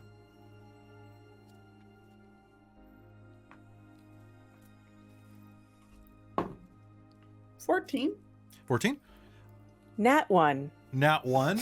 This was like, you think that this was where the priests went to like go into silent contemplation? So like there's like a slab here that they probably went to like get some alone time on. Riz, this is where they prepared the dead. Ultimate alone time, yes. Yeah, ultimate alone time. The goal. Oh, interesting. So if you want to search the room, I'll take an intelligence investigation check from you. Okay, investigation. Also, it's like just straight intelligence isn't great, but investigation, that's excellent. Hazel will also look around and got a 17. 17? So I'm going to give this to Hazel, actually, Riz. So Riz, you're looking around, you're like, oh, I need to be like Like, oh, I want to be a little respectful, maybe even. You're just like, oh, I'm not sure what. Hazeal just goes around and is like, oh, look, scrolls, and grabs 3 intact scrolls off the shelf. And you glance down and see that they're scrolls of gentle repose, which is probably incredibly confusing to you given your presumptions about the room. Yeah, that seems... This must be also a storage room. Like, that's... You go to a storage room for quiet contemplation, right? That's... That's what they were, like, prepared the dead, Hazeal. So that's the table. That's the embalming table where they take out their guts. Is that why there's mummies here? Oh. See, everything in the temple in Thorbarden is just stone, so that doesn't make sense. Oh, that's true. I got a 26 on my investigation. Right. So you are going to look around. That is the whole of what is here. You saw what Hazeal was going to grab before she grabbed it, but you let her have it. Okay, yeah. Also, I realized why I paused there for a second. I think I've been doing my proficiency, but I think I've been doing expertise wrong. Do I add it? I would add it twice. Yeah. Right? Yeah, it's plus. Frick. All right. I will look at my sheet because I've 4 expertises, 5 expertises, and the things are wrong, I'm sure. You're 5. Damn. She took a feat. Rogues are very expert. And the light-footed or the light-handed feat for Kender that we made. Yeah. Mm-hmm. Yeah. Which is gross. All right, so you're going to grab those scrolls of gentle repose. I'm kind of sad that there wasn't more stuff in the room, that Hazeal was just like literally rifling through it. She's like, no respect. You know what? Sure. Riz, looking around, you are going to find, oh God. One sec. So Riz, with that roll, looking around, there we go. You are going to see that the wall is stained with a number of fluids and things. Riz, there is a jar on the shelf that Hazeal is kind of like rifling around next to that you see has a brain inside of it floating in what looks like some type of liquid that has not busted. Hazeal, there's a brain jar. There's a what? There's a brain in a jar. Right by your fingers. Where? No, like go back. There. Oh. Just reach. She's gonna hand you the brain in the jar. It has Astarian writing on the side of it on an old label that's almost indecipherable. What does it say? It says Larry. What? Oh my god, fucking Larry. Larry? Fucking Larry. Larry. I think that's a name, an old name. Apostrophe R-E-E. Larry. Yeah. Larry. Larry. And looking around as well, you were going to find one last thing, Rizira.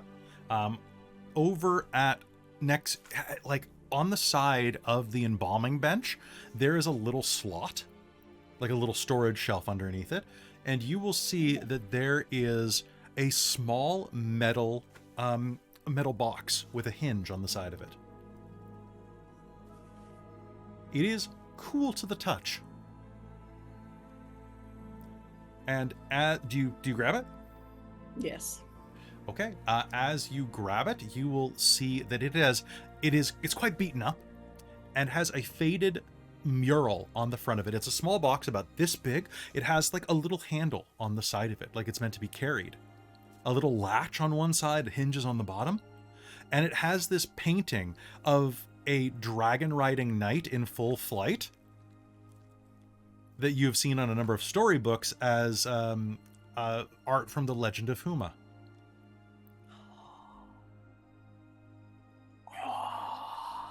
I got a Huma lunchbox. There's something in it. Oh, open it up.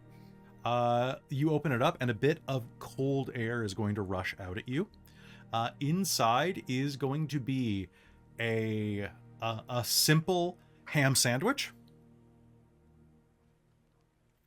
as well as a small wax pouch of trail mix, and a thermos full of kind of like a very thick, kind of juicy cider with a lot of the pulp still in it. Oh. So probably like a homebrew batch. It is all perfectly fine and fresh. The ham, and it's got like a little bit of spicy mustard on it, a little bit of mayonnaise. There's a little bit of lettuce, gives you some crunch, and there is like a spicy pickle. Honestly, it could use a little bit of salt, but other than that, you know what, it's pretty good.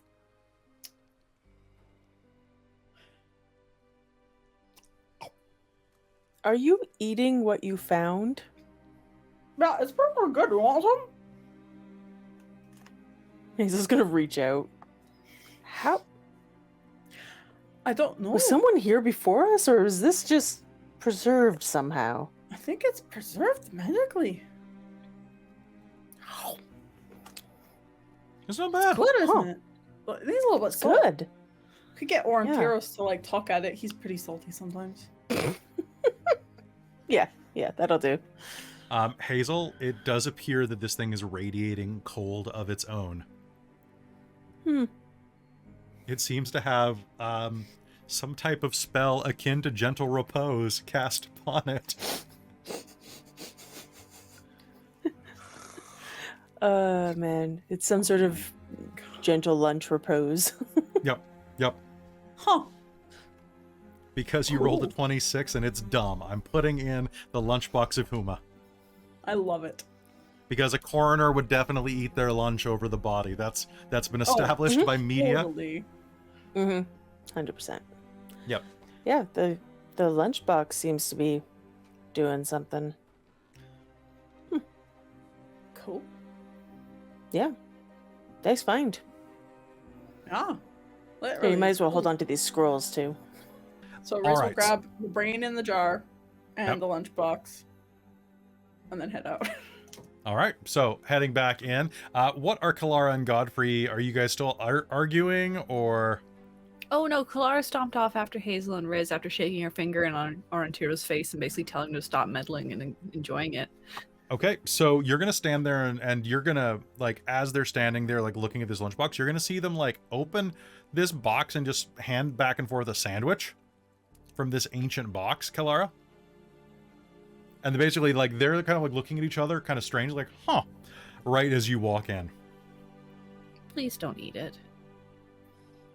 Oh, it's Hopefully, good. one bite. The lunchbox has kept it fresh somehow. Seriously. You want some It's cider hundreds of years and some old. trail mix. But Yeah, it's and it came out of that like it was made yesterday or today, tops. That lettuce was crisp and crunchy. That spicy mustard was just like enough spice. Yeah. Ham was fresh. Needs some salt. Yeah, a little bit of salt. But here, try some cider. You're a chef. See how the come on. Come on. Hey, put on that necklace of poison and then try it so then you won't get Yeah, there we poisoned. go. See, I at least have, dwarven resistance. So. If you didn't already have a point of inspiration, I'd give you one for that line. Because that's the smartest thing you've ever said in your life. And it just hit me like a truck. I'm like, you just bypassed the entire, like... Would you settle for a crisp internet high five? I'll pick Yeah, you up at the sure. airport tomorrow. How's that? Okay, that sounds great. I'll buy you lunch, okay? Like, what the hell? Okay. Sorry, it's just... It's so simple. It's so simple. Riz is like smart about Oh my she's god, wise. Riz can eat everything. Riz is gonna eat Lord Soth. She's gonna lick everything. Stop trying to lick me. No. Stop it. You have to remember. That's how Riz is going to taunt. You have to Yeah. remember, Lord Soth will be smiling the entire time because of way back when with the Wand of Smiles. Well, there'll be the Wand of Smiles, and then I get to bestow curse, and then Riz gets to That's taunt by it. licking. Yeah. That's oh, it. I'll give No. him like a wet willy with my tongue. So Rizira is getting the magical amulet of never being poisoned. I mean, no, it's might up be for smart. debate. I have Well- officially annotated Lord Soth to be immune to smiles. No. Yo, No. But what if I bestow curse? Well, then that's different. And the curse is not immune to Smiles. smiles. Yeah. We'll talk, but it's in the book, so whoever gets this book when we raffle it off is gonna be able to have immunity to Immune to smiles. immune to smiles. You heard it here first, folks. Lord Soth, immune to smiles. I am not a merry man. No, played by Michael Dorn.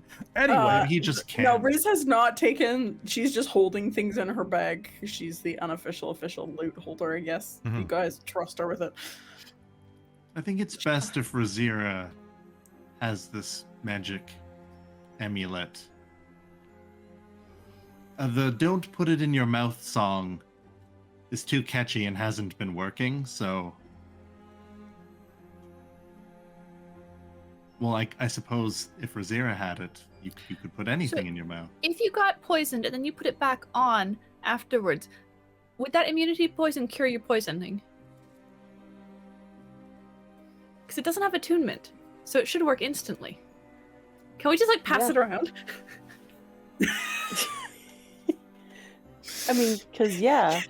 Because technically, Yeah. if you're poisoned and you put on something that prevents poison and gives you And- immunity to poison, it should Yeah, the only de-poison thing- you. The only thing that is Yeah. the immunity to damage that we can't quite pass around. Yeah. But the But if it I was am, like- no, I am.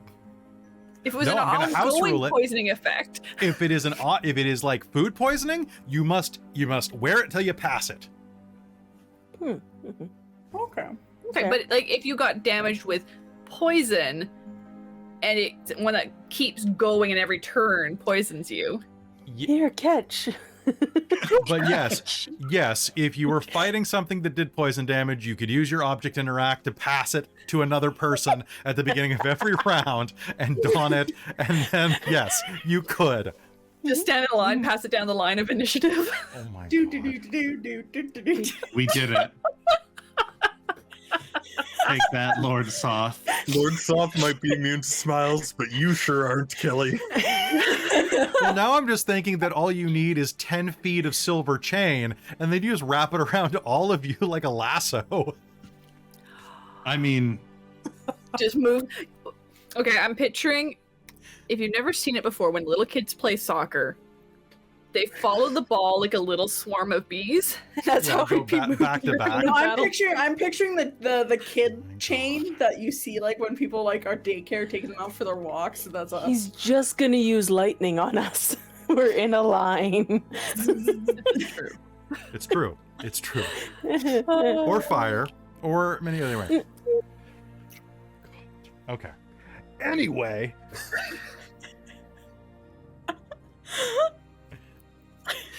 So, you eat your pickle. And yeah, you eat the pickle. It's good. It's great. Yeah. What do you do next?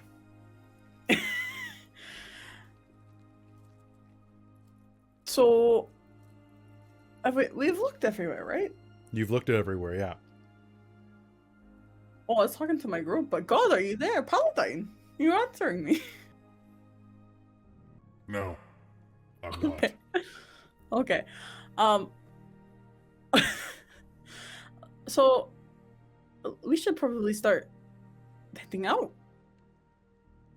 Well, eventually we are going to need a bit of that. You're get like you us magic folk.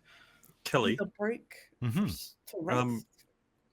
I'm going to just be like out in the open area and kind of be by the altar. Can I use divine sense to tell if this area is consecrated? This area Still. is... I would assume that it was the first time, but it is no longer consecrated. okay. Cool. This, up here on the altar might be the best place where it's dry to take a rest. At least we don't have to worry about anything getting through the trees. That's true. We Yeah, do have good some point. people watching us now. That's very true. Mhm. Or some trees. watching.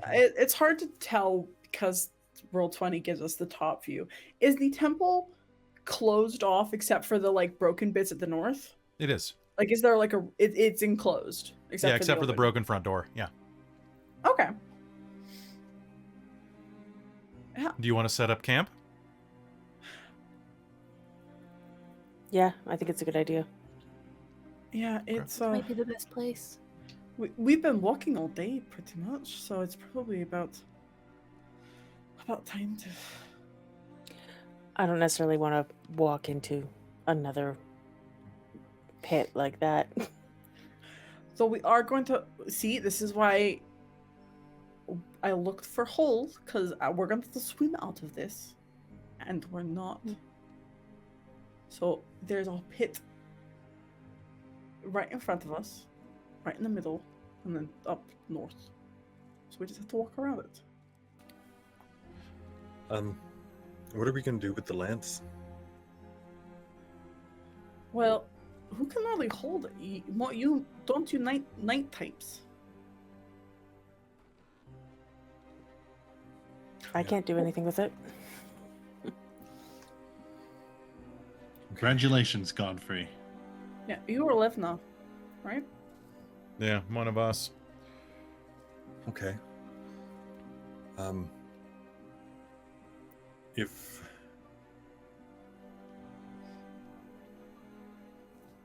I mean, at this point, I kind of want a magic sword. I'm not going to lie. I love mine, but I'd like a magic weapon of something. Because honestly, What about fighting those this? mummies sucked. what about the lance? Me? That's magic. Or do you want my sword and shield? Never been your style. Yeah, I wouldn't know how to use a shield. Come on, Levna. What weapon does Levna use? Usually a great Kalara sword. uses a shield, right? Yeah, Kelara She uses a does. shield.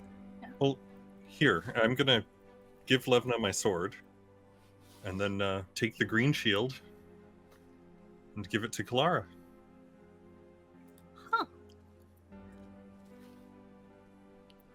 And then I'll wield the lance. Yeah, you That kind of works. earned it. Oh, here, and Riz will go out of the bag and find the platinum necklace of Paladine, and she will give that and put that over Godfrey as well. That's was in the box as well. You decide what Kind of. order you're going to try to swear to? I think the rose.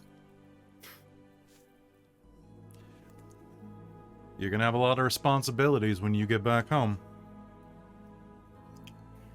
What is that order?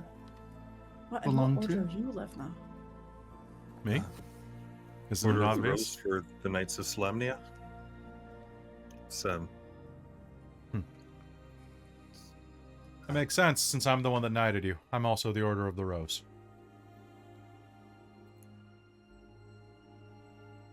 My family has always been.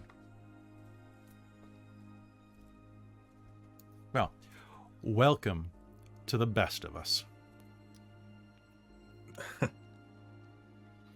No offense to the sword and the crown, but... Huh. I just realized something. What? We've got 2 members of the Order of the Rose here. We're gonna have to fight him, aren't we?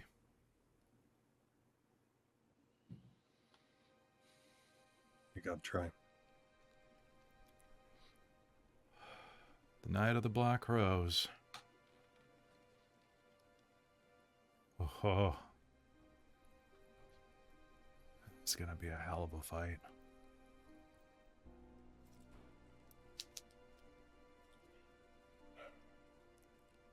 You better tell us a good story when this is all said and done. She gestures at Aurontiros.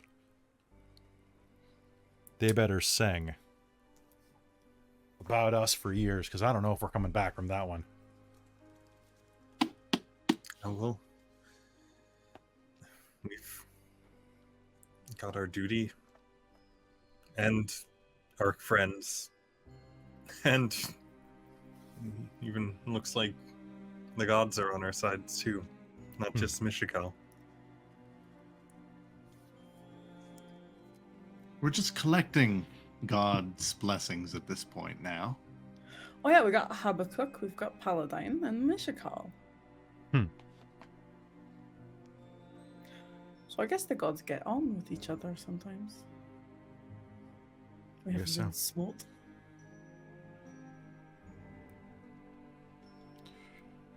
Well, I'm cold and wet. I'm gonna take off my armor. You want to start a fire up here?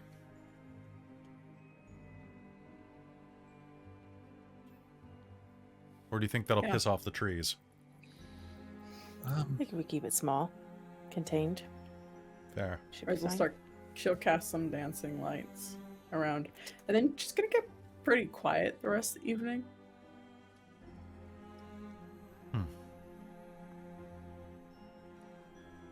Not What are the rest- me.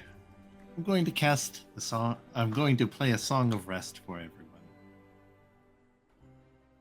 All right. You rest through the night.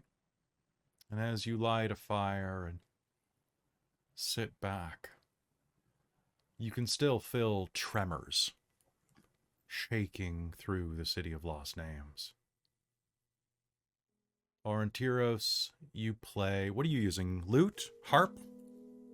A harp. It's harp time.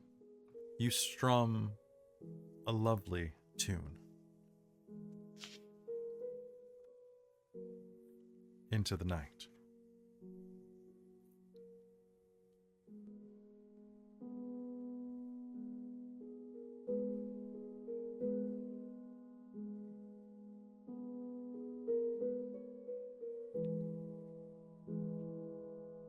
And one by one, you each drift off to sleep or rest.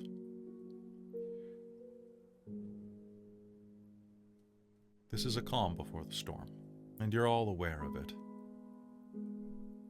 As the light fades outside, and you find yourselves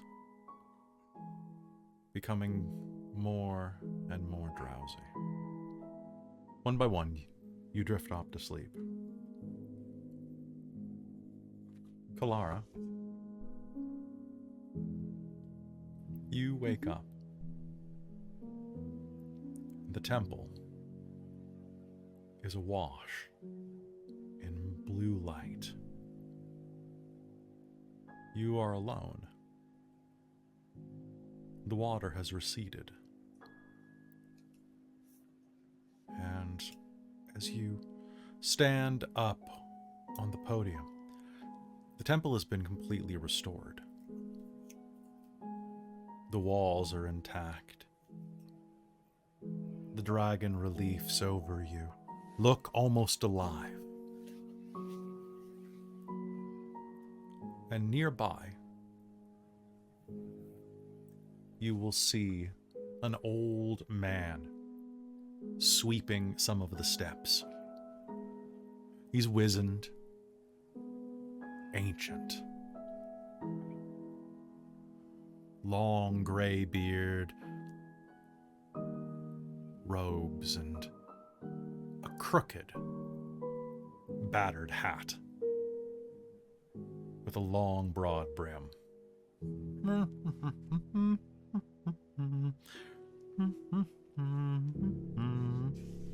He's humming to himself tunelessly as he works.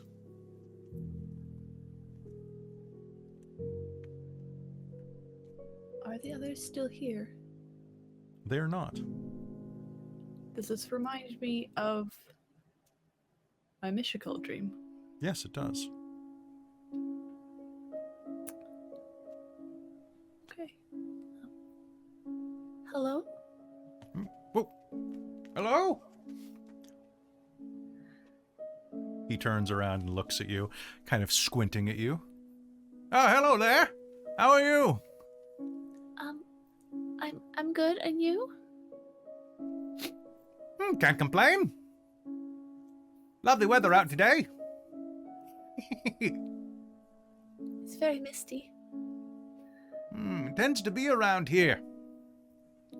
Are you dreaming too? I think so. Where am I? In a dream. Seems about the right place. Huh.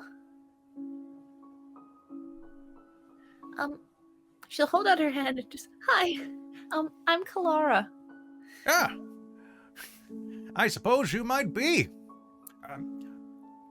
What are they? Fizzban. They call me Fizzban. Oh, it's nice to meet you, sir. I'm not a sir. I mean, I suppose I am a sir. But, Fizzban is fine. Fizzban is fine. You, I recognize that pendant. Oh, the mark on your staff, I should say. Of Mishiko.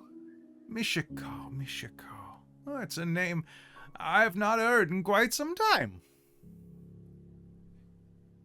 I suppose it's not been heard of very much here at all. It's only recently come back. Well, what's a young girl like you doing with an old relic like that? Or an old relic like me, for that example. Well, I think I went to sleep in a temple, and I think that's how I'm here. But, I found myself in the place as well. It's nice. It's there used to be a temple of the god of dragons. It seems that the old fool let it get that one. Seems the old fool let it get a bit dilapidated, so I thought I'd clean it up for him. But we fell asleep there too. Oh. It was falling apart, though. That makes sense. Well, I'm confused. I suppose that's much like Kryn. The whole thing falls apart from time to time. But it's our job to pick up the pieces. It has at least once. It may again someday.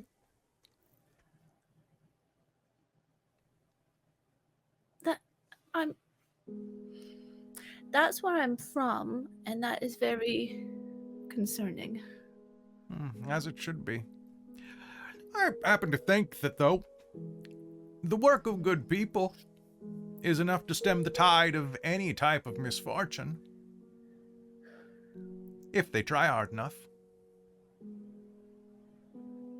You know what they say. It's, how does it go? He thumbs his nose for a moment. The greatest evil is the indifference of good people toward injustice. So as long as we have good people, like yourself, who keep fighting, things will turn out okay in the end. I hope so. Oh, me too. I hate to be wrong about things. I mean, that would be awful, but I really hope so, because my friends and I were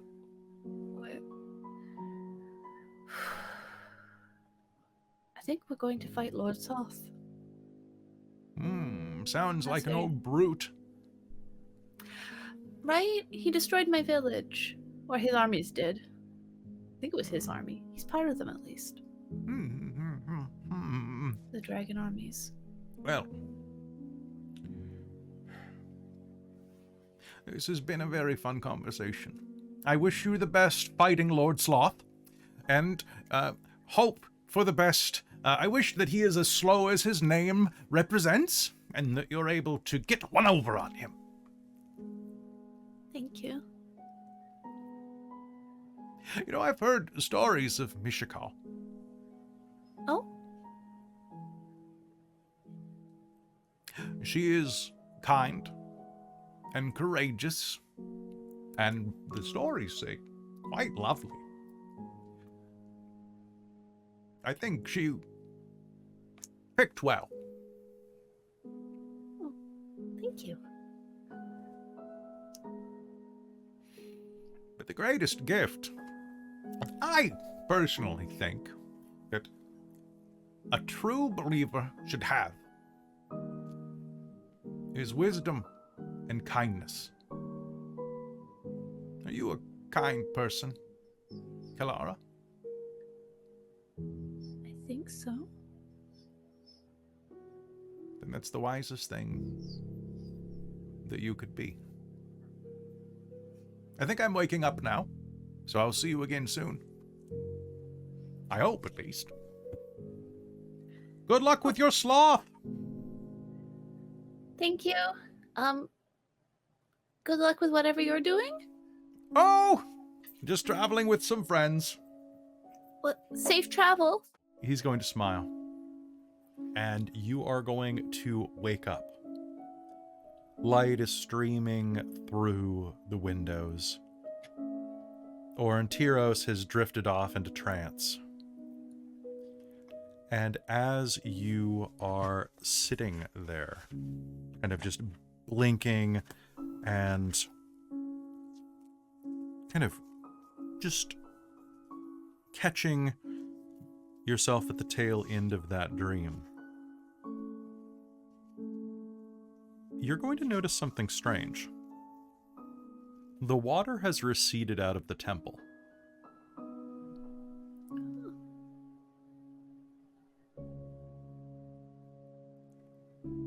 And the place is comfortably warm on the inside again. And looking around, you are going to get the sense that this place is once again looked after.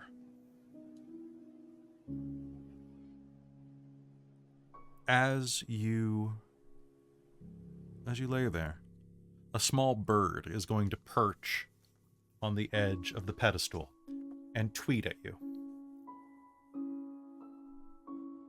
It's a little gold finch. It lets out a couple of... and then is going to kind of chirp down at you and take off flying through a hole in the side of the roof. Kelara, do me a favor. Raise your wisdom score by 2. Holy shit. To a maximum of 22. Does that put you at 22? Okay. And as you look around your friends, feeling more comfortable, you are going to see the most terrifying thing that an adventurer can see. Your kender is missing.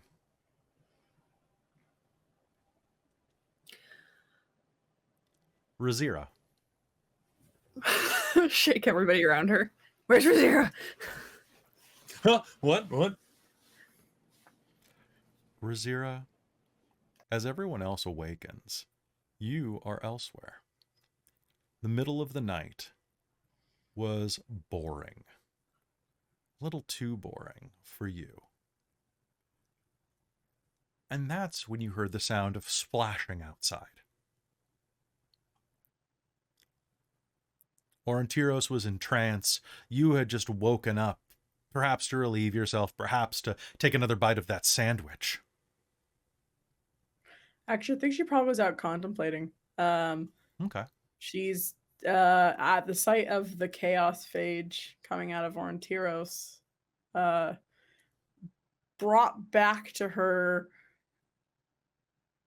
the memory of her actually killing someone, not evil and innocent, and it's shaken her again, and Okay. the thought that could have happened to Aurontiros. So she's probably actually pretty somber in the middle of the night and just needs to get away from everyone, and she probably goes out to have a good cry when she hears the splashing around. Okay, so what you're going to hear then is a sudden swirl of air out in front of you as you're kind of sitting on the bank, the dry bank on the other side. And then there is going to be a whap as someone falls out of the air into the water about 40 feet down the bank from you. It's the early morning. Hello? Hello?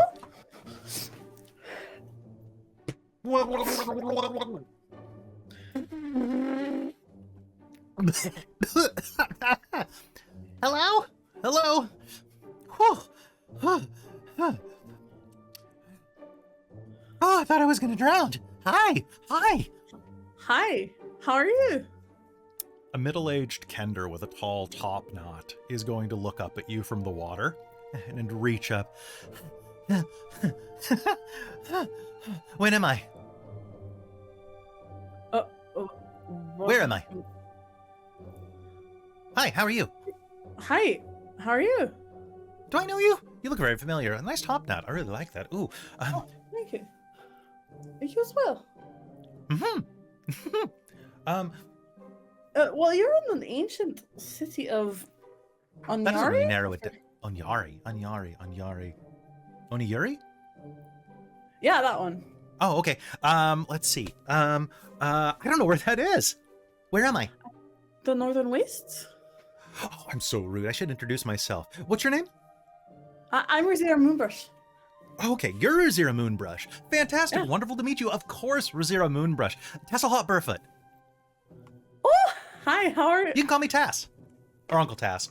I guess I'm old enough to be your uncle. You're pretty young. What are you doing out here by yourself? I found a note from you, actually, in my bag earlier. Oh, can I have it? No, it's gone now. I don't know. where it Oh, went. yeah. Someone's Well, I'll gone. probably find it along the way. If it's meant to be, it's meant to be. You said you borrowed something of mine. That's what the note said. You said you're borrowing this from Uncle Tass. Oh, So what did I you was say of borrowing it mine? for Uncle Tass, or someone was borrowing it for Uncle Tass? No, you were borrowing it from me, and you left a note that said, Uncle Tass, I'm borrowing this. I need to ask a quick question. When is it right now? What do you mean, when is it? Is the war It's like happening? early in the morning. Which What? war is happening right now? Is there a war happening? I mean, the dragon armies are kind of marching and starting a war. Which Yeah. color? Black, red, blue? Not orange. Not plaid? No. No. Okay. Blue. Plaid. Orange. I don't know. I just thought I'd ask in case one was out there. You never know. We've been dealing with a lot of the red dragon army. Red Dragon Army. That's the one that does the... I shouldn't say anything. Well, what? Are you from the future? No, I'm from the past. Well, I mean, we're all from the past eventually. But, sorry. Okay, that means that there's time. I just took a left turn. I should have taken a right turn. But, what did I borrow from you? I don't know. I was searching through my bag and I found a note that said, borrowed this. Love, Oh. Uncle Tass. Oh, well, I don't really have anything to give you. I could give you this. He holds up this strange device in his hands. I probably shouldn't, though. This is crucial to my mission. I have to go help a friend. Oh, where's your friend? When's your friend? About 40 years from now. So you gonna wait or you gonna try and get there? The short I'm gonna go get there right now. I have to say goodbye to a friend. It's his funeral today in 40 years. Or so. Oh, I'm sorry. No, it's okay. I'm pretty much dead anyway. I'm just doing a world tour. Oh. That sounds like a lot of fun. It's kind of fun and kind of depressing at the same time, but that's life. Make me an insight check. 8. An 8? Yeah. Okay. You have inspiration if you want to spend it. Or you don't have to. I'm not using my only inspiration of the game on that roll. I'm sorry. Okay. There's something a little off about him. You're going to kind of look at him and there's like, he looks in the eyes, not as Kender as you. He looks more human in the eyes than you do. There's like a tiredness, but you're not really sure besides that. He's probably just tired. Oh. So I took a wrong turn. So I'm in the middle of the war. Yeah. So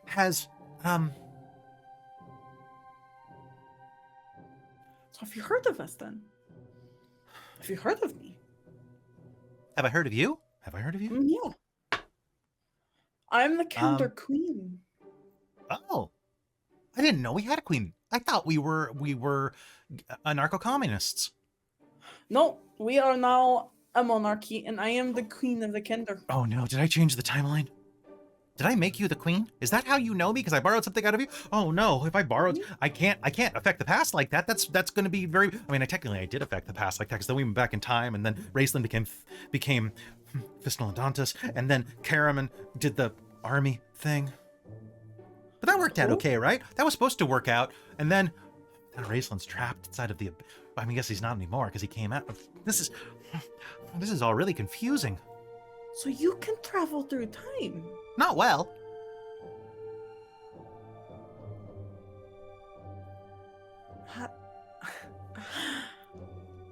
Do you...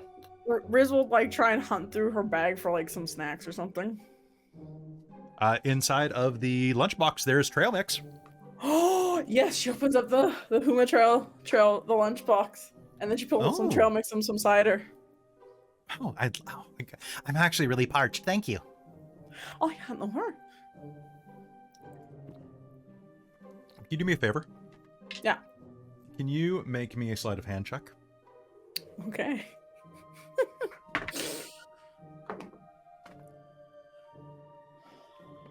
And you can spend your inspiration on this. I don't think what are the chances of me rolling higher than a 16? Let's see. Hold on a second. So double my proficiency, 8 plus my dex. Yeah, that should be higher. So that's gonna be a 28 stealth. Okay. Riz, are you wearing your gloves? Don't know if she takes them off, really? Okay. But they're fingerless, right? Yeah, they're fingerless. Okay. He's gonna like eat the trail mix, drink the cider really deeply, and as he is, you're gonna pull out this large gray rock out of his pack. Oh, you probably shouldn't touch that. Don't touch that. And make me an insight check with advantage. Okay.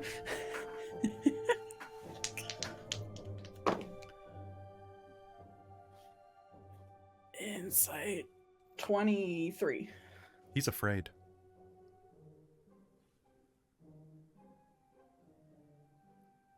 He looks at you as you hold that gray stone, and you are looking into the eyes of a Kender that can feel fear. Don't touch that. It needs to go somewhere special.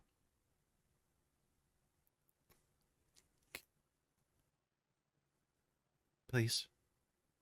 Oh, so, I don't know how. Sometimes things just... Are you... Are you afraid?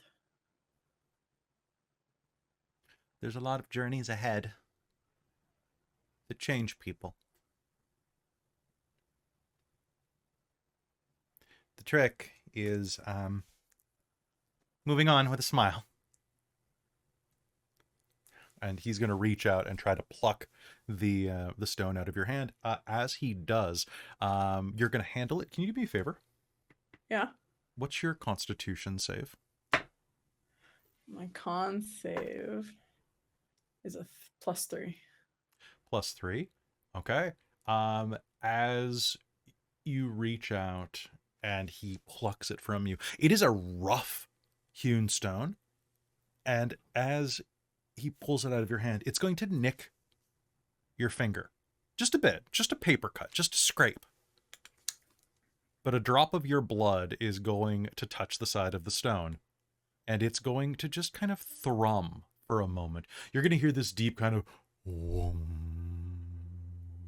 And perhaps that is what awakened Kelara inside of the temple. Perhaps that is what awakened the other things that are waiting elsewhere in Onyari. Perhaps it is a sign of what is to come. But you are going to feel a sudden flash in your hand, like you'd accidentally touched a light socket with wet fingers, like just a zap. And it's going to kind of course through your entire body. Well, that's probably not good. Are you okay? You're going to take 1 hit point of... don't mark what type of damage it is, because there is no definition for the type of damage it is in the system. I would say that it's chaos damage. And your hair is going to stand up for a moment. Are you okay? I think so. Kind of just. I don't know. I felt a jolt. It's probably nothing. Okay. Well, best of luck to you. I should probably get going. I don't want to be late. I mean, you travel through time, aren't you never late?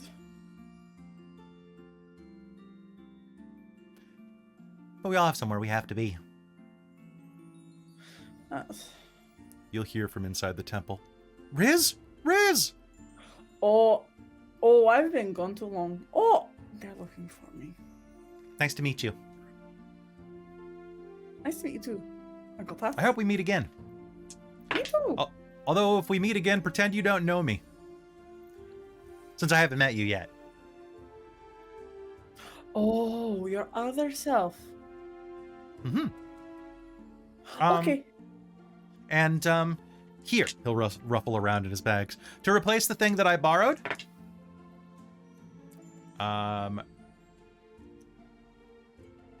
And he's going to reach into his pouch, and he's going to pull out... You can take what I rolled, or you can roll me a D100. I mean, I'll roll it, and then you choose the better of the two. Okay, go ahead.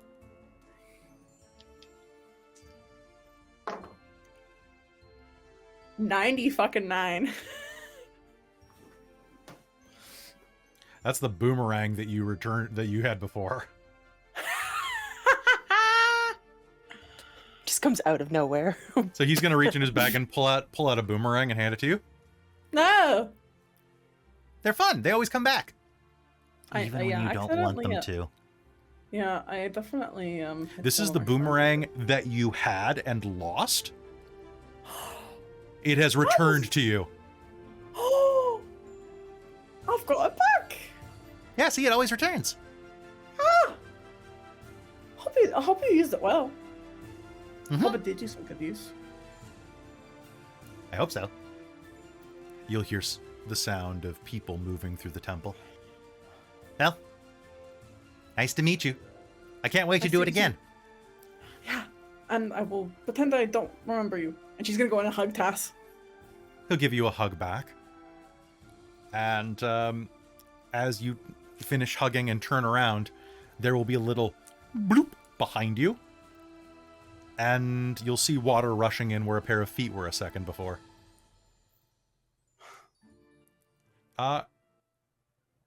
Robin, as your friends rush out to meet you, you are going to gain the Blessing of Weapon Enhancement. One non-magical weapon in your possession becomes a +1 whenever you hold it. Nice.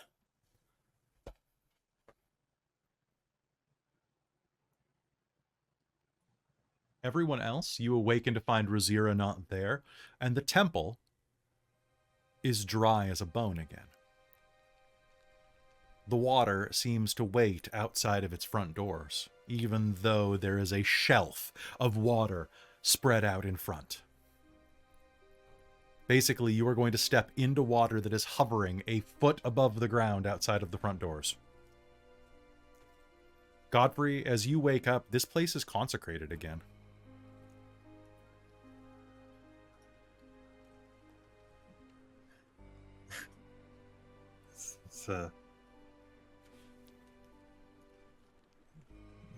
I think things are finally going our way.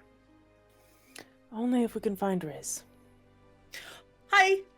Don't worry, she always finds us. So as you're going to slosh through the water and suddenly be standing on dry ground. Whoa. Did you borrow the water? Maybe? I don't remember that. I wonder if that's what Fizzvan meant by cleaning it up. Who? Who? Huh?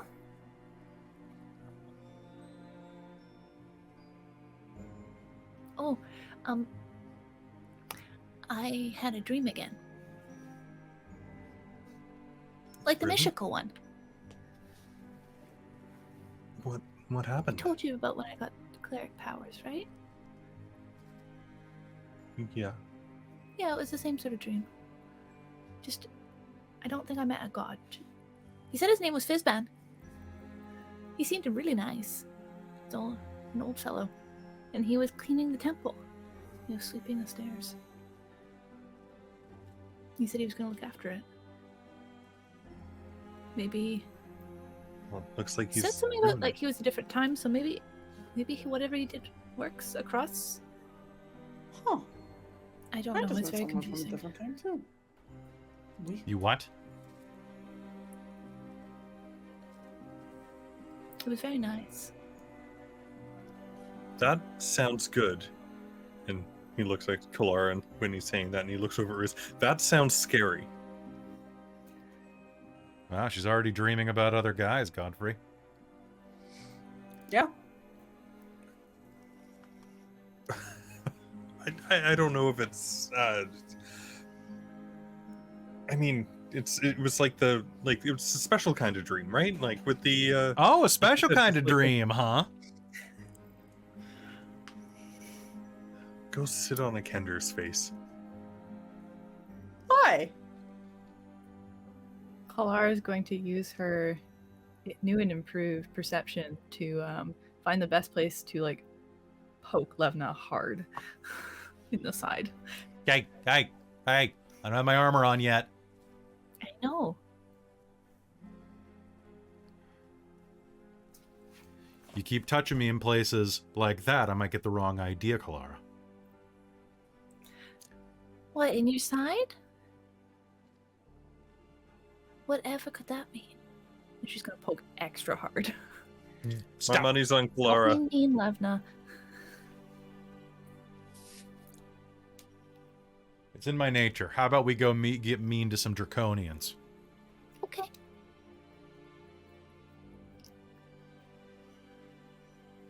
I can hardly Let's- wait. All right, let's suit up and go storm the castle. The floaty one. Shall we? Do we have to go to that other place to get there?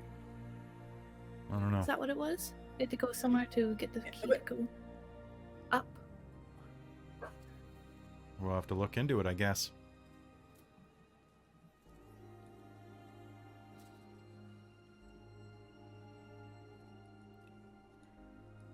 You guys ready? Let's go. Let's finish Ha- this.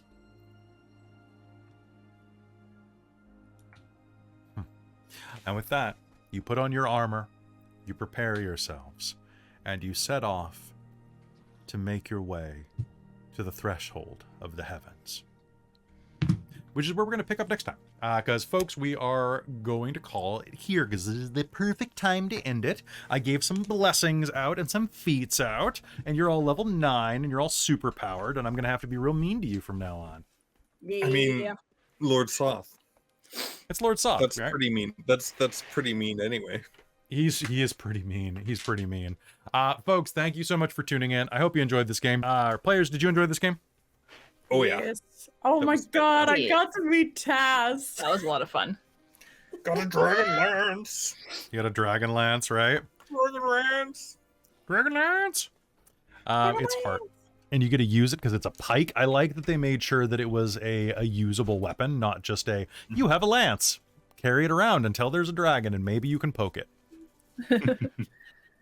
Right. Yeah, that's pretty awesome. Yep.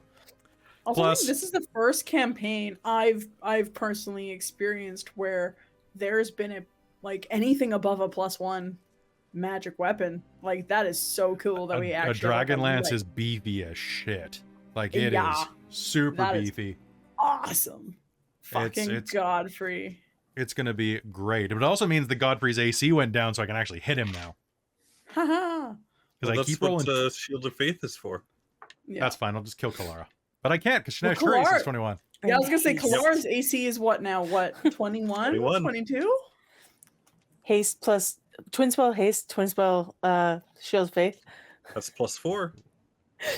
Though I Okay. will what admit, does- I did like Shield of Faith King cast on Riz. It brought my AC up to 19. So It's what like, does Ispen's oh. shield do again? So it is Plus a one normal shield. shield plus 1. So it is a So total plus one plus magic 3 shield. instead of a plus 2.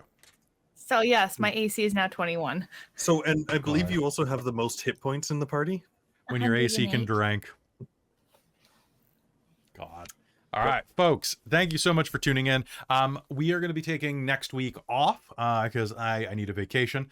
So next Wednesday, we're not going to have game. Then we're going to be continuing with the, for those who know, going to like the Outpost and then the Threshold of the Heavens because we're nearing the end of this chapter, which means there's only one chapter left. This definitely is feeling like we're going into the end game. So I hope that you all are ready for that.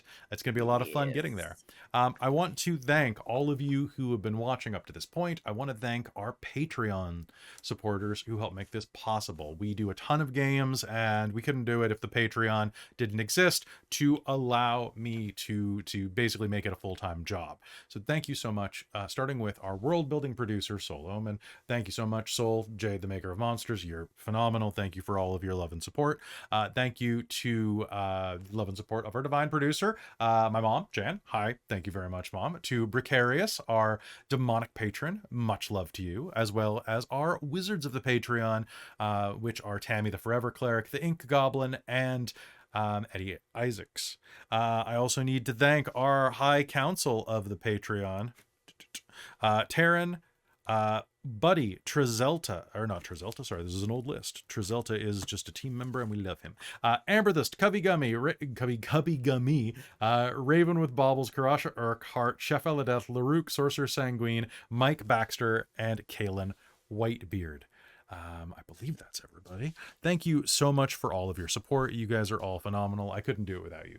And another thank you to our sponsor, Bookwyrm Games, who is our sponsor for 6 months. Go to their site, use code DorkTales to save 10%.